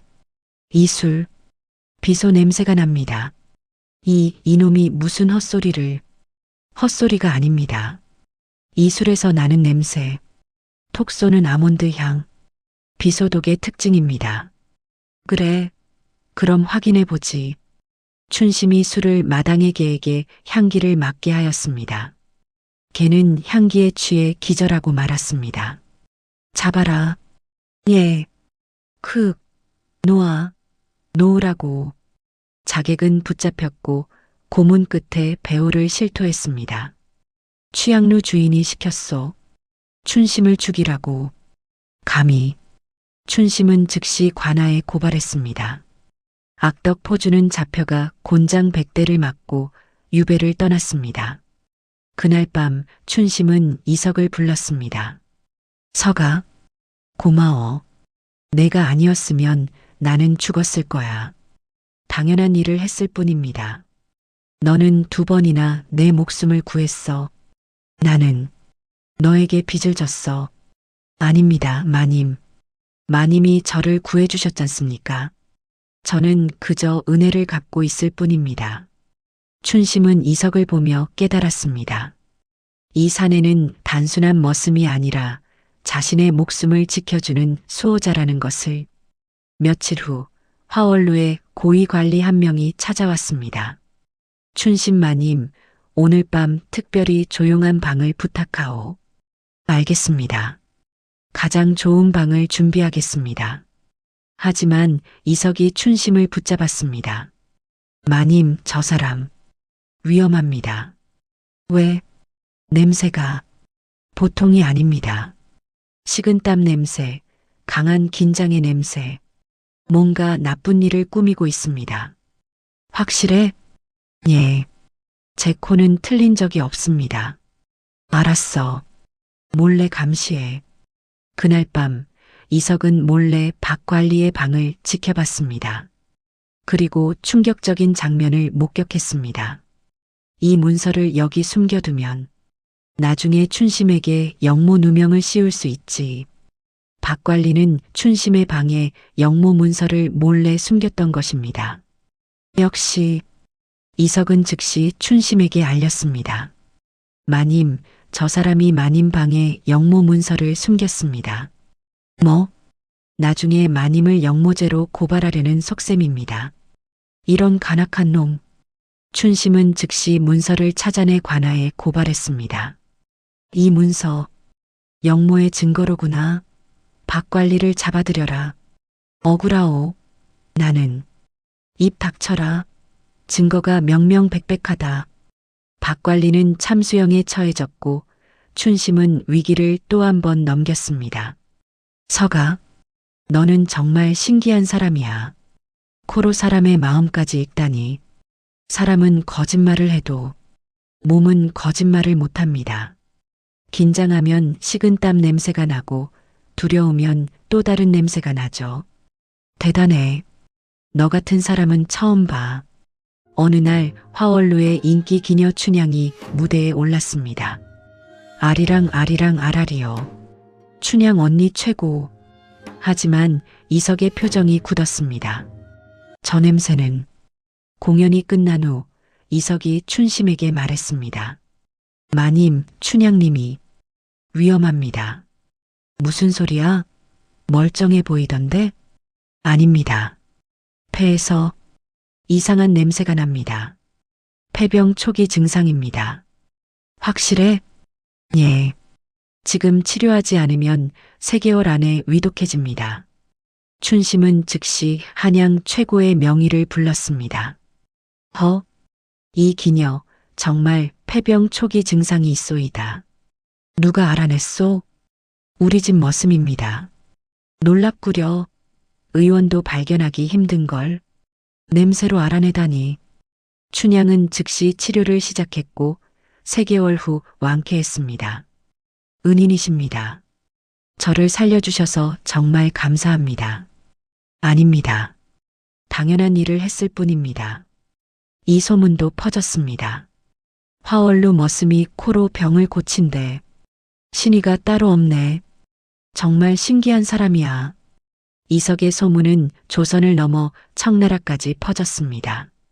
어느 날 청나라 상인 한 명이 화월루를 찾아왔습니다. 춘심 마님을 만나고 싶소이다. 저를 찾으시다니 영광입니다. 무슨 일이십니까? 소문을 들었소. 이곳에 천재 조향사가 있다고. 저를 말씀하시는 겁니까? 그렇소. 그대가 만든 향이 조선에서 최고라고 들었소. 그 향을 우리 청나라에 팔고 싶소이다. 내가 결정해. 하겠습니다. 이석은 청나라 상인을 위해 특별한 향을 만들었습니다. 황실에 바칠 최고급 향이었습니다. 오, 이것은 예술이오. 이석의 향은 청나라 황실에 바쳐졌고 황제가 크게 감동했습니다. 이 향, 어디서 구한 것이냐? 조선의 한 기방에서 만든 것입니다. 좋다. 매달 100개씩 가져오도록. 이석과 춘심은 향료 무역으로 엄청난 돈을 벌기 시작했습니다. 서가, 이번 달 수입이 기방 수입의 10배야. 마님 덕분입니다. 아니야. 내 재능 덕분이야. 1년 후 춘심은 이석을 불렀습니다. 서가 앉아. 예, 마님. 오늘 너에게 줄 게 있어.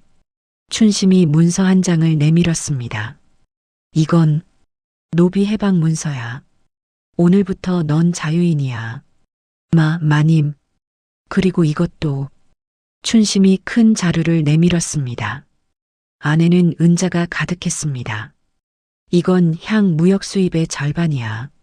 내 몫이야. 이건 너무 많습니다. 너는 더 이상 머슴이 아니야. 내 동업자지. 이 돈으로 내가 원하는 걸 해. 어디든 갈 수 있어. 이석은 한참 동안 문서를 바라보다가 천천히 고개를 들었습니다. 마님, 저는 여기 있고 싶습니다. 왜? 자유가 생겼는데? 마님은 제 냄새를 무서워하지 않았습니다. 괴물이라고 하지 않았어요. 제가 코를 킁킁거려도 그저 받아주셨습니다. 저는 처음으로 제 재능이 저주가 아니라 축복이라고 느꼈습니다. 마님 덕분입니다. 저는 평생 마님 곁에 있고 싶습니다. 춘심의 눈에 눈물이 고였습니다. 바보 같은 사람. 자유를 주는데 왜 여기 있으려 해? 마님이 있는 곳이 제게는 자유입니다. 춘심이 이석의 손을 잡았습니다. 고마워, 서가. 내 목숨을 여러 번 구해줘서, 그리고 곁에 있어줘서 당연합니다, 마님. 하지만 평화는 오래가지 않았습니다. 이석의 능력을 탐낸 간악한 권세가가 나타났습니다. 저 머슴을 내게 넘겨라. 10배 값을 치르겠다. 안 됩니다. 이석은 자유인입니다. 크크. 그럼 힘으로 빼앗아야겠군. 그날 밤 자객신명이 화원루를 습격했습니다. 이석을 잡아라. 으악. 도둑이야. 이석은 코를 킁킁거렸습니다. 마님, 자객이 50명입니다. 동쪽에서 30명, 서쪽에서 20명. 어떻게 알아? 냄새로 셀 수 있습니다. 사람마다 다른 체취가 있거든요. 도망쳐야 해. 아닙니다. 제게 계획이 있습니다. 이석은 평소 준비해둔 특별한 향을 꺼냈습니다. 이 향은 사람을 잠들게 만듭니다. 수면향입니다. 여러 약초를 섞어 만든 것인데 이 향을 피우면 맡은 사람은 깊은 잠에 빠집니다. 정말? 예. 기방 곳곳에 이 향을 피워두겠습니다. 자객들이 기방 안으로 쳐들어왔습니다. 이석을 찾아라. 구석구석 뒤져. 하지만 10분도 안 돼서. 왜 갑자기? 졸리지? 나도. 이상하게. 머리가 쿨쿨쿨. 50명의 자객이 모두 바닥에 쓰러져 잠들어 버렸습니다. 정말로 다 잠들었어. 당분간 깨어나지 않을 겁니다. 춘심은 즉시 관아에 알렸습니다. 이게 무슨 일이냐? 저 간악한 권세가가 우리 기방을 습격했습니다. 저기 자객 10명이 증거입니다. 모두 잠들어 있구나. 어떻게 한 것이냐? 제가 만든 특별한 향입니다. 나으리. 놀랍구나. 내 재주가 이 사건을 해결했구나. 간악한 권세가는 참수형에 처해졌고 이석과 춘심은 다시 평화를 되찾았습니다. 시간은 흘러 이석과 춘심은 중년으로 접어들었고 조선 최고의 향 상인이 되었습니다. 서가, 우리 이제 기방 문 닫을까? 왜요, 마님? 이제 향 무역만으로도 충분해. 그리고 나도 이제 쉬고 싶어. 좋습니다, 마님. 두 사람은 한양에 큰 저택을 마련했습니다. 그리고 조용히 향 장사를 계속했습니다. 어느 날 춘심이 이석에게 말했습니다. 석아, 고마워. 내가 없었으면 나는 여기까지 못 왔어. 저야말로 감사합니다, 마님.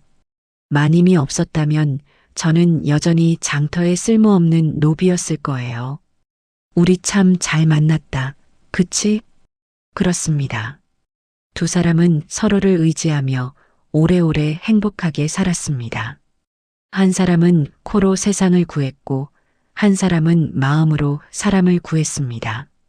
이 이야기는 후손들에게 전해졌습니다. 사람은 누구나 특별한 재능이 있으며 그 재능을 알아봐주는 사람을 만나면 기적이 일어난다고. 오늘 이야기가 즐거우셨다면 구독과 좋아요로 복채를 대신해 주시길 바라며 저는 다음에도 더 기막히고 가슴 따뜻한 이야기로 찾아뵙겠습니다. 여러분도 혹시 숨겨진 재능이 있지 않으신지요? 그 재능을 알아봐주는 사람을 만나시길 바랍니다. 편안한 밤 보내십시오. 아이고, 스님, 제발 살려주십시오. 저는 정말 몰랐습니다. 저기 박진사댁 별채에 밤마다 외로움에 몸부림치는 과부 마님이 산다고 해서 그저 제 뜨거운 정을 한번 드려보려고. 방 안에서는 사내의 처절한 울음소리가 터져 나왔습니다. 바닥에 머리를 찌으며 빌고 있는 남자는 마을의 노총각 선비 윤서였습니다. 그리고 그 앞에는 흐트러진 회색 승복 사이로 하얀 목선과 매끄러운 민머리를 드러낸 여승, 묘화가 서슬퍼런 눈빛으로 그를 내려다보고 있었습니다. 방 안에는 아직도 사내가 뿜어낸 열기와 여승의 서늘한 향기가 뒤섞여 묘한 기류가 흐르고 있었죠. 닥쳐라. 내 놈이 장가를 가든 놈팡이 짓을 하든 내 알 바 아니다. 허나 감히 청정한 수행 중인 부처님 제자를 쌀자루에 담아 짐승처럼 납치해. 그것도 모자라. 묘화의 목소리가 수치심으로 파르르 떨렸습니다. 어둠을 틈타. 내 머리통을 엉덩이인 줄 알고 그토록 농밀하게 주물럭거려. 내 살결을 탐한 그 더러운 손모가지가 무사하길 바라느냐. 죽을 죄를 지었습니다. 허나 밤눈이 어두워 그만. 손에 닿는 것이 너무나 둥글고 매끄러워. 저도 모르게 홀려서. 아닙니다. 제가 당장 다시 절까지 모셔다 드리겠습니다. 윤서는 얼굴이 불타오르는 것을 느끼며 허둥지둥 방문을 열어젖혔습니다. 하지만 문을 연 윤서는 그 자리에 얼어붙고 말았습니다. 밖에는 세상을 집어삼킬 듯한 것엔 눈보라가 휘몰아치고 있었기 때문입니다. 산길은 이미 무릎까지 눈이 쌓여 짐승조차 다니지 못할 지경이었습니다. 차가운 눈바람이 방 안으로 들이닥치자 묘화의 얇은 승복이 몸에 달라붙으며 여인의 굴곡을 그대로 드러냈습니다. 이를 어째. 눈 때문에 길이 다 막혔습니다요. 스님, 이 눈 속을 뚫고 가다간 둘 다 얼어 죽습니다. 뭐라. 그럼 나보고 내 몸을 더듬은 파렴치한 놈과 이 좁은 방구석에서 단둘이 밤을 지새우란 말이냐. 스님, 저기 너무 춥지 않으십니까? 일단 문부터 닫고 군불이라도 더 뗄 테니. 오지 마라. 한 걸음만 더 다가오면 그땐 혀를 깨물고 자결할 것이다. 과부의 몸을 탐하려다 천하의 여승을 탐하게 된 사내, 그리고 강제로 파괴의 위기에 처한 여승. 폭설이 만들어낸 밀실, 그 안에서 두 남녀의 거친 숨소리가 얽히기 시작했습니다. 도대체 이 위험하고도 기막힌 인연은 어디서부터 잘못된 것일까요? 황금야담에 오신 것을 환영합니다. 오늘 이야기는 한 남자의 엉뚱한 욕망으로 시작된 조선 팔도에서 가장 위험하고도 아찔한 동거에 관한 기록입니다. 시간을 거슬러 윤서가 친구의 꼬임에 넘어가 담장을 넘던 바로 그 순간으로 가보겠습니다. 그날 밤 산골 마을의 허름한 주막 구석자리는 사내들의 뜨거운 입김으로 후끈 달아올라 있었습니다. 마을의 노총각 선비 윤서는 잔뜩 주눅이 든 채 고개만 푹 숙이고 있었고, 그 앞에는 마을 제일의 왈패 덕파리와 친구들이 윤서를 둘러싸고 앉아 침을 튀기며 열변을 토하고 있었습니다. 어이, 윤서. 자네 나이가 벌써 32이야. 32. 남들은 손주 볼 나이에 아직도 방구석에서 공자왈 맹자왈 책만 읽고 자빠졌을 거냐? 이러다 내 놈 거시기에 거미줄 치겠다. 이놈아. 맞아? 야, 책 속에 길이 있다더니 책 속에 색시도 있더냐? 밤마다 허벅지 꼬집으며 찬물 끼얹는 것도 하루 이틀이지. 너 그러다 득도해서 살이 나오겠다. 친구들의 놀림에 윤서는 얼굴이 홍당무가 되어 쥐구멍이라도 찾고 싶은 심정이었습니다. 사실 윤서도 밤마다 외로움에 몸부림치며 베개를 뜯어놓기 일쑤였으니까요. 윤서가 기어들어가는 목소리로 대꾸했습니다. 이보게들, 그래도 인연이 닿으면 언젠가 짝이 나타나지 않겠나. 점잖은 선비가 어찌 여색을 탐하겠다고. 아이고, 답답해라. 야, 하늘에서 선녀가 뚝 떨어지길 기다리냐? 감나무 밑에서 입만 벌리고 있으면 감이 떨어져. 나무를 흔들어야지, 흔들어야. 덕파리가 탁자를 콱 내리치며 은밀한 목소리로 속삭였습니다. 윤서야, 오늘이 바로 그날이다. 내가 다 알아봐 놨어. 저기 아랫마을 박지인사 댁 별채에 젊은 과부가 혼자 사는데 그 과부도 밤마다 외로워서 담벼락만 쳐다본다는 소문이 장터에 파다해. 이건 범죄가 아니야. 서로의 가려운 곳을 긁어주는 상부상조지. 하지만 덕파라. 엄연히 국법이 있고 남의 집 담을 넘는 건 도둑놈이나 하는 짓 아닌가. 춘향 전에 이몽룡도 대문으로 들어갔는데. 아따, 이새님. 넌 이몽룡이 아니라 변강세가 되어야 한다니까. 나라에서도 과부 보쌈은 눈 감아주는 관행이야.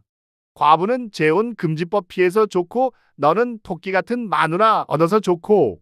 이게 바로 누이 좋고 매부 좋은 거 아니냐? 오늘 밤 그 과부를 업어오기만 하면 너는 내일부터 호라비 냄새나는 이불 빨래 안 해도 된다. 어때? 할 거야 말 거야? 그래도 야, 술 가져와. 오늘 이놈 기절할 때까지 먹여서라도 장가 보낸다. 마셔? 내 놈 그 죽어가는 양기에 불을 질러보자. 결국 덕파리가 억지로 먹인 독한 술기운과 30년을 묵혀온 사내의 본능이 이성을 마비시키고 말았습니다. 윤서는 비틀거리며 일어섰습니다. 눈앞이 빙글빙글 돌았지만 머릿속에는 오직 하나, 장가라는 두 글자만 둥둥 떠다녔습니다. 두 사람은 도둑고양이처럼 살금살금 박진사 댁 담벼락 밑으로 기어들었습니다. 찬바람이 쌩하고 불자 윤서의 술이 확 깨는 듯했습니다. 심장이 콩닥콩닥 뛰다 못해 입 밖으로 튀어나올 것 같았습니다. 덕파라. 나 다리가 떨려서 못 넘겠다. 그냥 집에 가면 안 될까? 나 오줌 마려워. 쉿! 조용히 해. 다 왔는데 무슨 소리야? 소피는 참아? 사내가 큰일을 앞두고 지리면 쓰나? 자, 내 등 밟고 올라가. 저 담만 넘으면 내 인생이 피는 거야. 꽃밭이 기다린다고. 덕팔은 익숙한 솜씨로 담 밑에 엎드렸습니다. 윤서는 눈을 질끈 감고 덕팔의 등을 밟고 담장 위로 고개를 내밀었습니다. 하지만 문제가 있었습니다. 술에 거나하게 취한 덕팔의 기억력이 오락가락했던 것입니다. 원래 가야 할 과부의 별채는 오른쪽이었으나 덕팔은 손가락으로 당당하게 왼쪽을 가리켰습니다. 저기다. 저기 불 꺼진 방 보이지? 왼쪽 사랑채 뒤편 저기가 바로 그 과부 방이야. 딱 보니까 자고 있네. 자, 윤서야. 지금이다. 이 쌀자루 가지고 들어가서 확 덮어 씌우고 업고 튀어. 나는 밖에서 망 볼 테니까 오늘 밤 호랑이 기운으로 해치워라. 윤서는 덜덜 떨며 담을 넘어 마당으로 내려섰습니다. 발소리를 죽이느라 까치발을 들고 걷는 꼴이 마치 춤추는 허수아비 같았습니다. 방문 앞에 다다르자 문풍지 너머로 이불을 뒤집어 쓰고 자는 사람의 실루엣이 희미하게 보였습니다. 윤서는 마른 침을 꿀꺽 삼켰습니다. 공자님, 맹자님, 소생, 오늘 밤만 선비의 탈을 벗겠습니다. 부디 눈 감아 주십시오. 윤서는 에라 모르겠다 하고 방문을 벌컥 열었습니다. 그리고 준비해간 자루를 이불 위에 웅크린 사람에게 번개같이 덮어 씌웠습니다. 자루 속의 여인이 거칠게 반항하며 발버둥쳤습니다. 생각보다 힘이 셌습니다. 윤서는 당황했지만 여기서 놓치면 관아에 끌려가 곤장 100대를 맞을 판이었습니다. 그는 젖먹던 힘까지 짜내어 여인을 둘러매고 다시 담을 넘었습니다. 평생 분만 잡던 선비가 어디서 그런 괴력이 솟았는지 윤서는 뒤도 돌아보지 않고 자신의 초가집까지 내달렸습니다. 등 뒤에 밀착된 여인의 뜨거운 체온이 얇은 옷감을 뚫고 전해져 오자 윤서의 머릿속은 하얗게 타버릴 것만 같았습니다. 한참을 달려 자신의 집에 도착한 윤서. 방 안에 자루를 내려놓고 거친 숨을 몰아쉬며 방문을 걸어 잠갔습니다. 덕파리가 헤어지기 전에 신신당부했던 말이 귓가에 맴돌았습니다. 야, 명심해라. 자루 풀기 전에 확실하게 도장을 찍어야 돼. 그래야 여자가 체념하고 마음을 준다. 알았지? 촛불 끄고 바로 덮쳐. 윤서는 침을 꿀꺽 삼켰습니다. 하지만 촛불을 켤 용기가 나지 않았습니다. 너무 부끄럽고 떨렸기 때문입니다. 마님, 놀라게 해드려 죄송하오. 허나 제 마음만은 진심이오. 내 비록 가진 것 없는 가난한 선비이나 평생 마님을 호강시켜 드리리다. 부디 저를 받아주시오. 윤서는 어둠 속에서 더듬더듬 자루에 매듭을 풀었습니다. 매듭이 풀리자 자루 입구가 스르르 벌어졌습니다. 윤서는 떨리는 손으로 자루 안으로 손을 집어넣었습니다. 옷고름이라도 찾아보려던 윤서의 손이 여인의 어깨를 지나 위쪽으로 미끄러졌습니다. 그런데 손끝에 닿는 감촉이 참으로 기묘했습니다. 풍성한 틀의 머리가 있어야 할 곳인데 손에 잡히는 것은 마치 잘 닦아놓은 백자 항아리처럼 매끄럽고 갓 쪄낸 찐빵처럼 보들보들한 살결이었습니다. 윤서는 순간 머릿속이 멍해졌습니다. 어허, 마님 피부가 어찌 이리도 매끄럽소? 헌데 위치가 참으로 묘하오. 여기가 무릎이오? 아니면 엉덩이요? 참으로 둥글고 단단하여 내 손이 미끄러질 지경이오. 윤서는 술 기운에 취해 그 둥근 살결을 여인의 허벅지나 엉덩이쯤으로 착각하고 계속 주물럭거렸습니다. 향긋한 분 냄새 대신 은은한 향 냄새가 코를 찔렀지만 흥분한 윤서에게는 그저 여인의 살냄새로만 느껴졌습니다. 그때였습니다. 참다 못한 자루 속에 여인이 자루를 찢을 듯이 몸부림치며 꽥 소리를 질렀습니다. 이 무례한 놈! 거기는 내 머리통이다. 당장 손 떼지 못할까? 머리통? 윤서는 너무 놀라 엉덩방아를 찌으며 부싯돌을 켰습니다. 파밭 하고 불꽃이 일며 호롱불이 켜지는 순간 윤서의 눈앞에 펼쳐진 광경은 그야말로 기절초풍할 노릇이었습니다. 자루에서 고개를 내민 사람은 과부가 아니었습니다. 회색 승복을 입고 윤서가 엉덩이인 줄 알고 그토록 애지중지 쓰다듬었던 반질반질한 민머리를 드러낸 채 서슬퍼런 눈빛을 쏘아대고 있는 여인. 그녀는 다름 아닌 비구니 묘화 스님이었습니다. 나무아미타불. 선비라는 작자가 야밤에 수행하는 스님을 보쌈해. 그것도 모자라 부처님 제자의 머리통을 엉덩이인 줄 알고 주물러. 내 놈 죄를 어찌 다 갚으려느냐. 날이 밝았지만 윤서의 집방 안에는 여전히 시베리아 벌판 같은 찬바람이 쌩쌩 불었습니다. 밤새 한숨도 못 잔 윤서는 퀭한 눈으로 구석에 쭈그리고 앉아 있었고 묘화 스님은 방 한가운데 가부좌를 틀고 앉아 서슬퍼런 눈빛으로 윤서를 신문하고 있었습니다. 밖에는 허리까지 차오른 폭설이 문을 가로막아 두 사람은 꼼짝없이 이 좁은 방에 갇힌 신세가 되고 말았습니다. 내 이놈. 내 수행을 망친 죄값을 치러야 할 터인데 가진 재산이 얼마나 되느냐. 공양미라도 넉넉히 바치면 내 부처님께 사정이라도 해보겠다만. 묘화의 물음에 윤서는 울상을 지으며 고개를 저었습니다. 스님, 보시다시피 저는 물려받은 재산이라곤 이 낡은 초가삼강과 책 몇 권이 전부인 천의 고아입니다. 일찍이 부모님을 여의고 글 공부 하나만 파고들었으나 과거에는 매번 낙방하고 입에 풀칠하기도 힘든 형편입니다요. 윤서의 구구절절한 사연을 듣던 묘화는 기가 차다는 듯 혀를 찼습니다. 쯧쯧. 쥐뿔도 없는 놈이 겁만 상실했구나. 부모도 없고 돈도 없고 벼슬도 없는 놈이 대체 무슨 배짱으로 감히 스님을 보쌈했단 말이냐. 그게 너무 외로워서 그만. 시끄럽다. 돈이 없으면 몸으로 때워야지.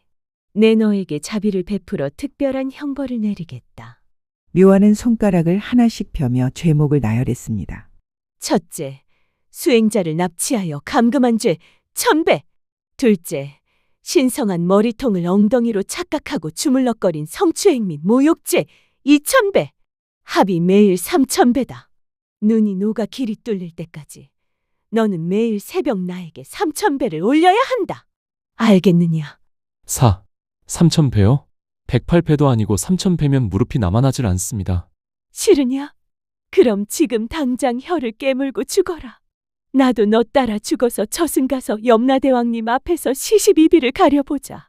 묘화의 단호한 협박에 윤서는 깨갱하고 꼬리를 내렸습니다. 울며 겨자 먹기로 마당에 멍석을 깔고 절을 시작하려는데 밖에서 왁자지껄한 소리가 들려왔습니다. 어이, 윤서야. 새신랑 윤서야. 살아있냐?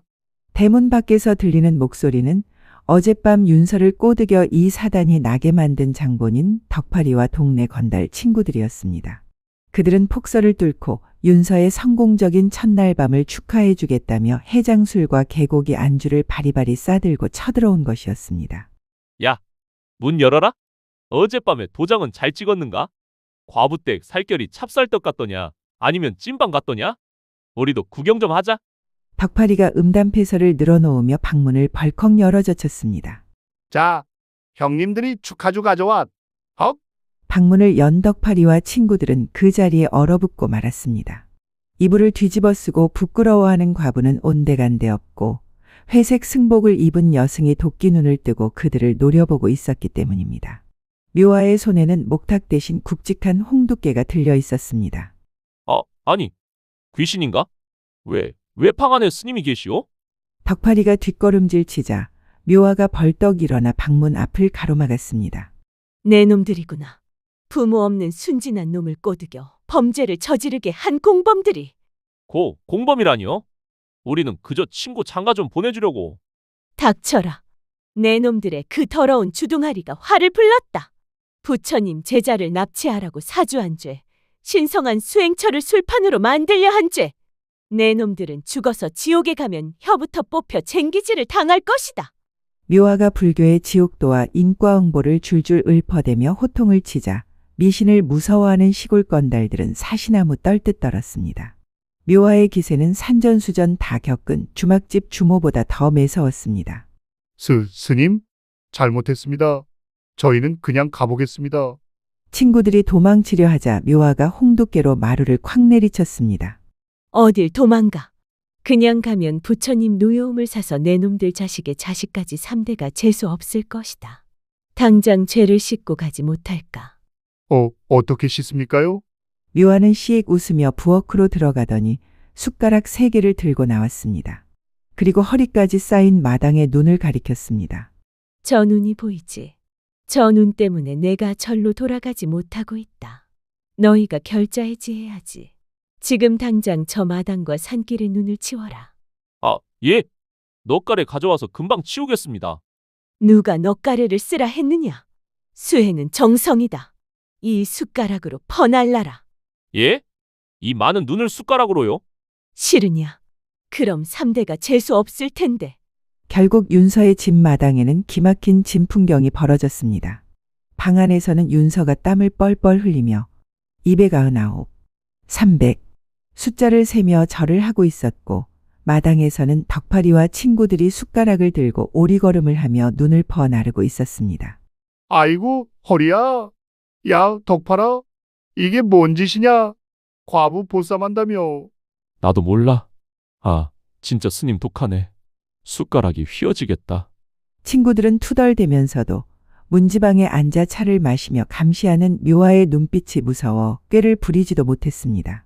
그날 윤서의 집은 졸지의 참의 수련원이 되어버렸습니다. 하지만 이상한 일이었습니다. 땀을 흘리며 절을 하는 윤서도 숟가락질을 하는 친구들도 몸은 고단했지만 마음 한구석이 묘하게 개운해지는 것을 느꼈습니다. 그리고 그 모습을 지켜보는 묘화의 입가에도 아주 희미하지만 장난기 어린 미소가 번지고 있었습니다. 이것은 악연일까요? 아니면 기막힌 인연의 시작일까요? 긴 겨울이 가고 처마 끝에 고드름이 녹아내릴 무렵 윤서의 낡은 초가집에는 기이하고도 따뜻한 봄이 찾아왔습니다.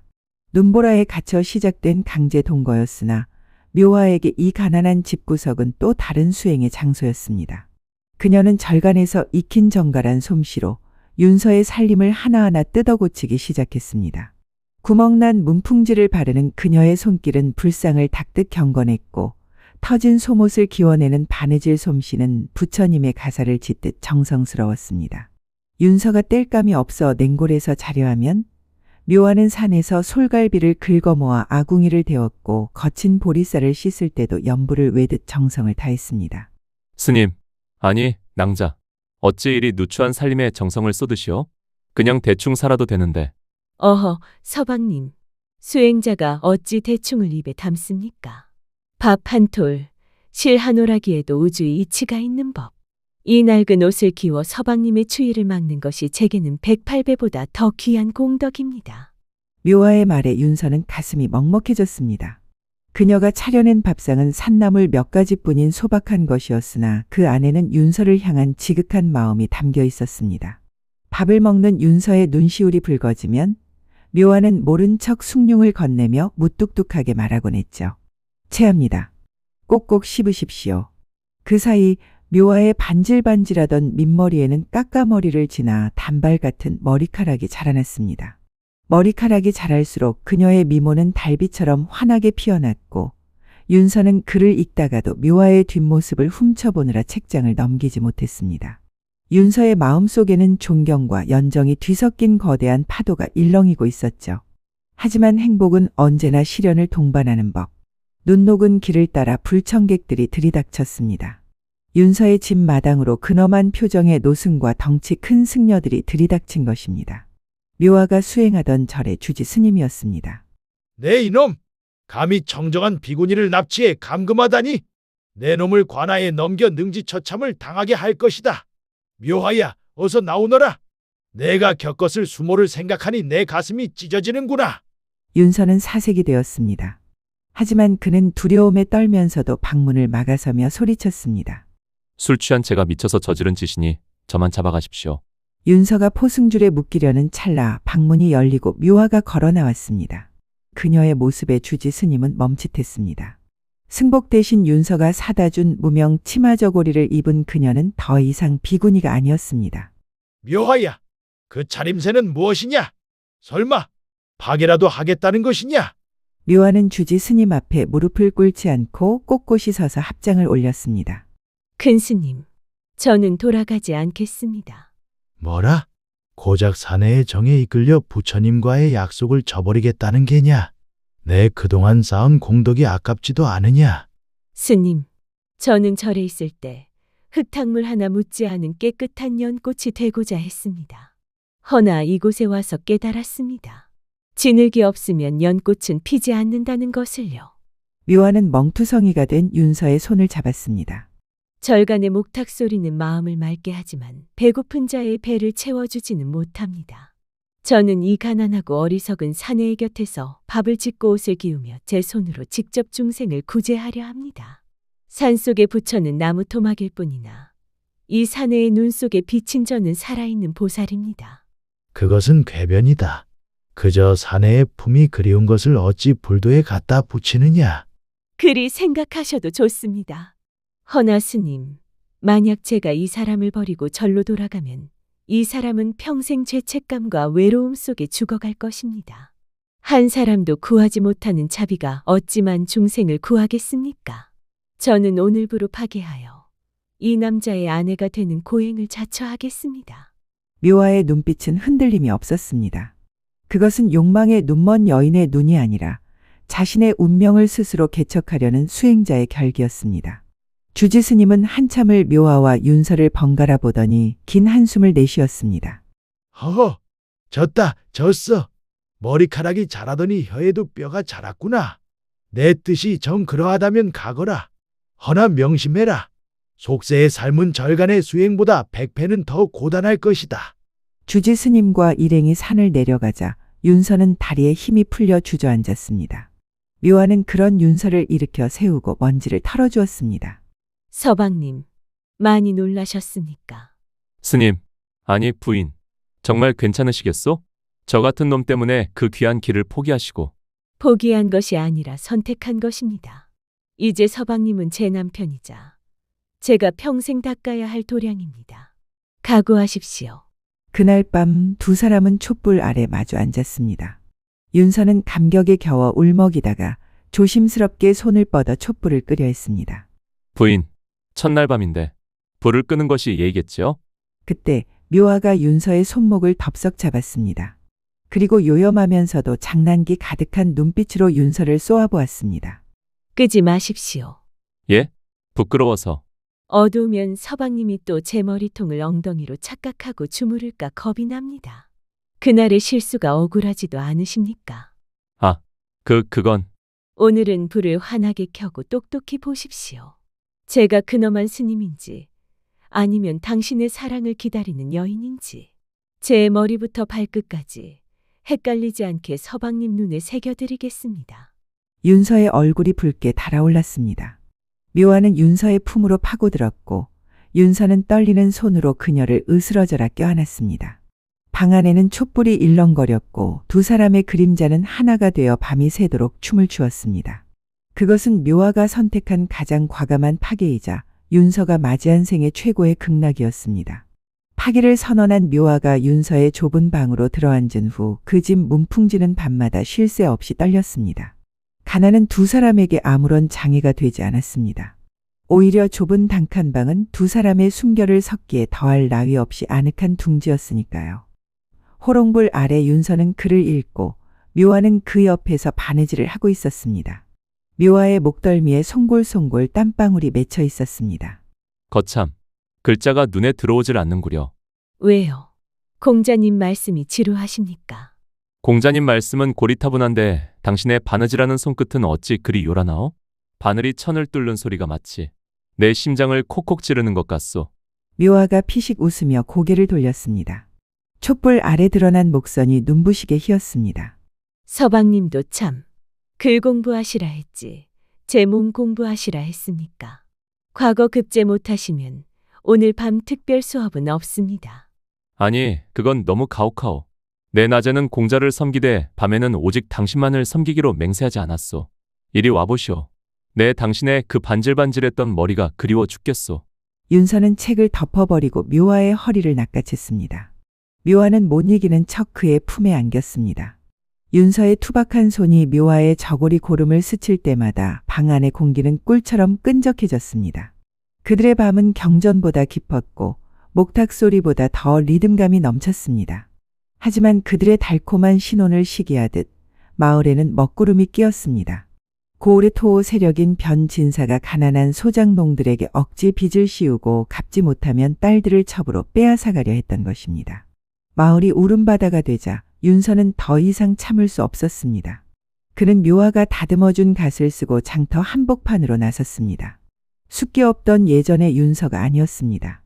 묘화의 사랑을 먹고 자란 사내의 눈빛에는 서슬퍼런 기백이 서려 있었습니다. 멈추시오. 대명천지에 어찌 사람을 짐승처럼 거래하려 하시오. 넌 뭐냐? 아, 그 땡중 데리고 산다는 미친 선비놈 아니냐? 내 놈이 감히 내 앞길을 막아? 여봐라! 저놈을 당장 멍석 말아라! 변진사의 고함에 덩치 큰 하인들이 몽둥이를 들고 윤서를 에워쌌습니다. 윤서가 위기에 처한 순간 어디선가 비켜라 하는 호통 소리와 함께 묘화가 달려들었습니다. 그녀의 손에는 다듬이질하던 홍두깨가 들려 있었습니다. 내 서방님 몸에 손가락 하나만 대봐라. 이 홍두깨로 내 놈들 정수리에 목탁 구멍을 내줄 테다. 승려 시절 장작 패던 힘으로 홍두깨를 휘두르는 묘화의 기세에 하인들이 주춤했습니다. 하지만 변진사는 비웃으며 직접 윤서의 멱살을 잡으려 했습니다. 그때였습니다. 윤서가 품속에서 두루마리 하나를 꺼내 펼쳤습니다. 변진사, 이 손 놓으시오. 내 이미 당신이 이중장부로 백성들을 속인 증자를 확보하여 한양 사원부에 고발하는 상소문을 올려두었소. 뭐라? 사원부! 경국대전 형전에 이르길 고리대금으로 양민을 노비로 삼는 자는 곤장 100대에 처하고 가산을 정몰한다 하였소. 사원부 감찰이 내려오면 당신은 재산만 잃는 게 아니라 곤장 100대를 맞고 귀양을 가게 될 것이오. 자, 나를 치시오. 선비를 구타한 죄까지 더해지면 당신 목숨도 장담 못할 것이오. 윤서의 일갈은 칼보다 날카로웠습니다. 사원부와 재산 몰수라는 말에 사색이 된 변진사는 바들바들 떨었습니다.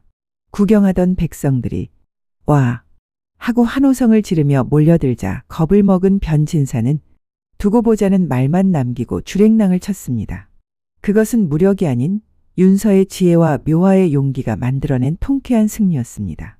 그날 밤 묘화는 평소보다 더 정갈한 술상을 차려 윤서를 맞이했습니다. 서방님, 오늘 장터에서의 호통 참으로 장하셨습니다. 제 10년 수행보다 서방님의 그 한마디가 더 부처님다웠습니다. 다 당신 덕분이오. 당신이 내 등 뒤에 있다고 생각하니 호랑이 앞이라도 무서울 게 없더이다. 헌데 부인, 나는 이제 과거 시험을 보지 않으려 하오. 예? 그것이 무슨 말씀입니까? 벼슬길에 올라 무엇하겠소. 백성의 눈물을 닦아주는 것이 진짜 선비지. 나는 이 마을에 남아 억울한 사람들의 사연을 써주는 훈장으로 살고 싶소. 당신과 함께 말이오.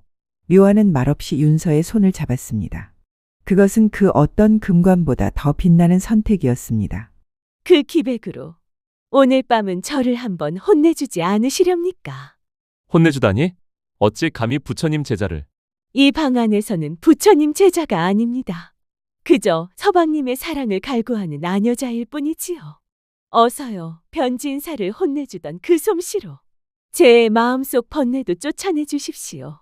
묘화가 촛불을 후하고 불어 껐습니다. 어둠 속에서 옷깃 스치는 소리와 함께 두 사람의 웃음소리가 새어나왔습니다. 밖에는 눈보라가 쳤지만 그 방 안은 한여름보다 뜨거웠습니다. 그들은 그렇게 매일 밤 서로의 몸과 마음을 탐하며 세상에서 가장 행복한 속세의 수행을 이어갔습니다. 어쩌면 진정한 도란 산속의 고요함이 아니라 지지고 볶는 삶의 한복판에서 사랑하는 사람의 손을 잡고 놓지 않는 그 억척스러움 속에 있는 것은 아닐까요? 오늘 묘화 스님은 차가운 절간 대신 따뜻한 사내의 품을 택해 속세의 수행을 시작했습니다. 만약 우리 번님들이 묘화였다면 어떤 선택을 하셨겠습니까? 아무리 외로워도 부처님과의 약속을 지키겠다면 1번, 죽은 부처보다 살아있는 내님과 지지고 볶고 살겠다면 2번을 남겨주십시오. 번님들의 인생 지혜가 궁금합니다. 오늘 이야기가 즐거우셨다면 구독과 좋아요로 복채를 대신해 주시길 바라며 저는 다음에도 더 기막히고 가슴 뛰는 이야기로 찾아뵙겠습니다. 편안한 밤 보내십시오.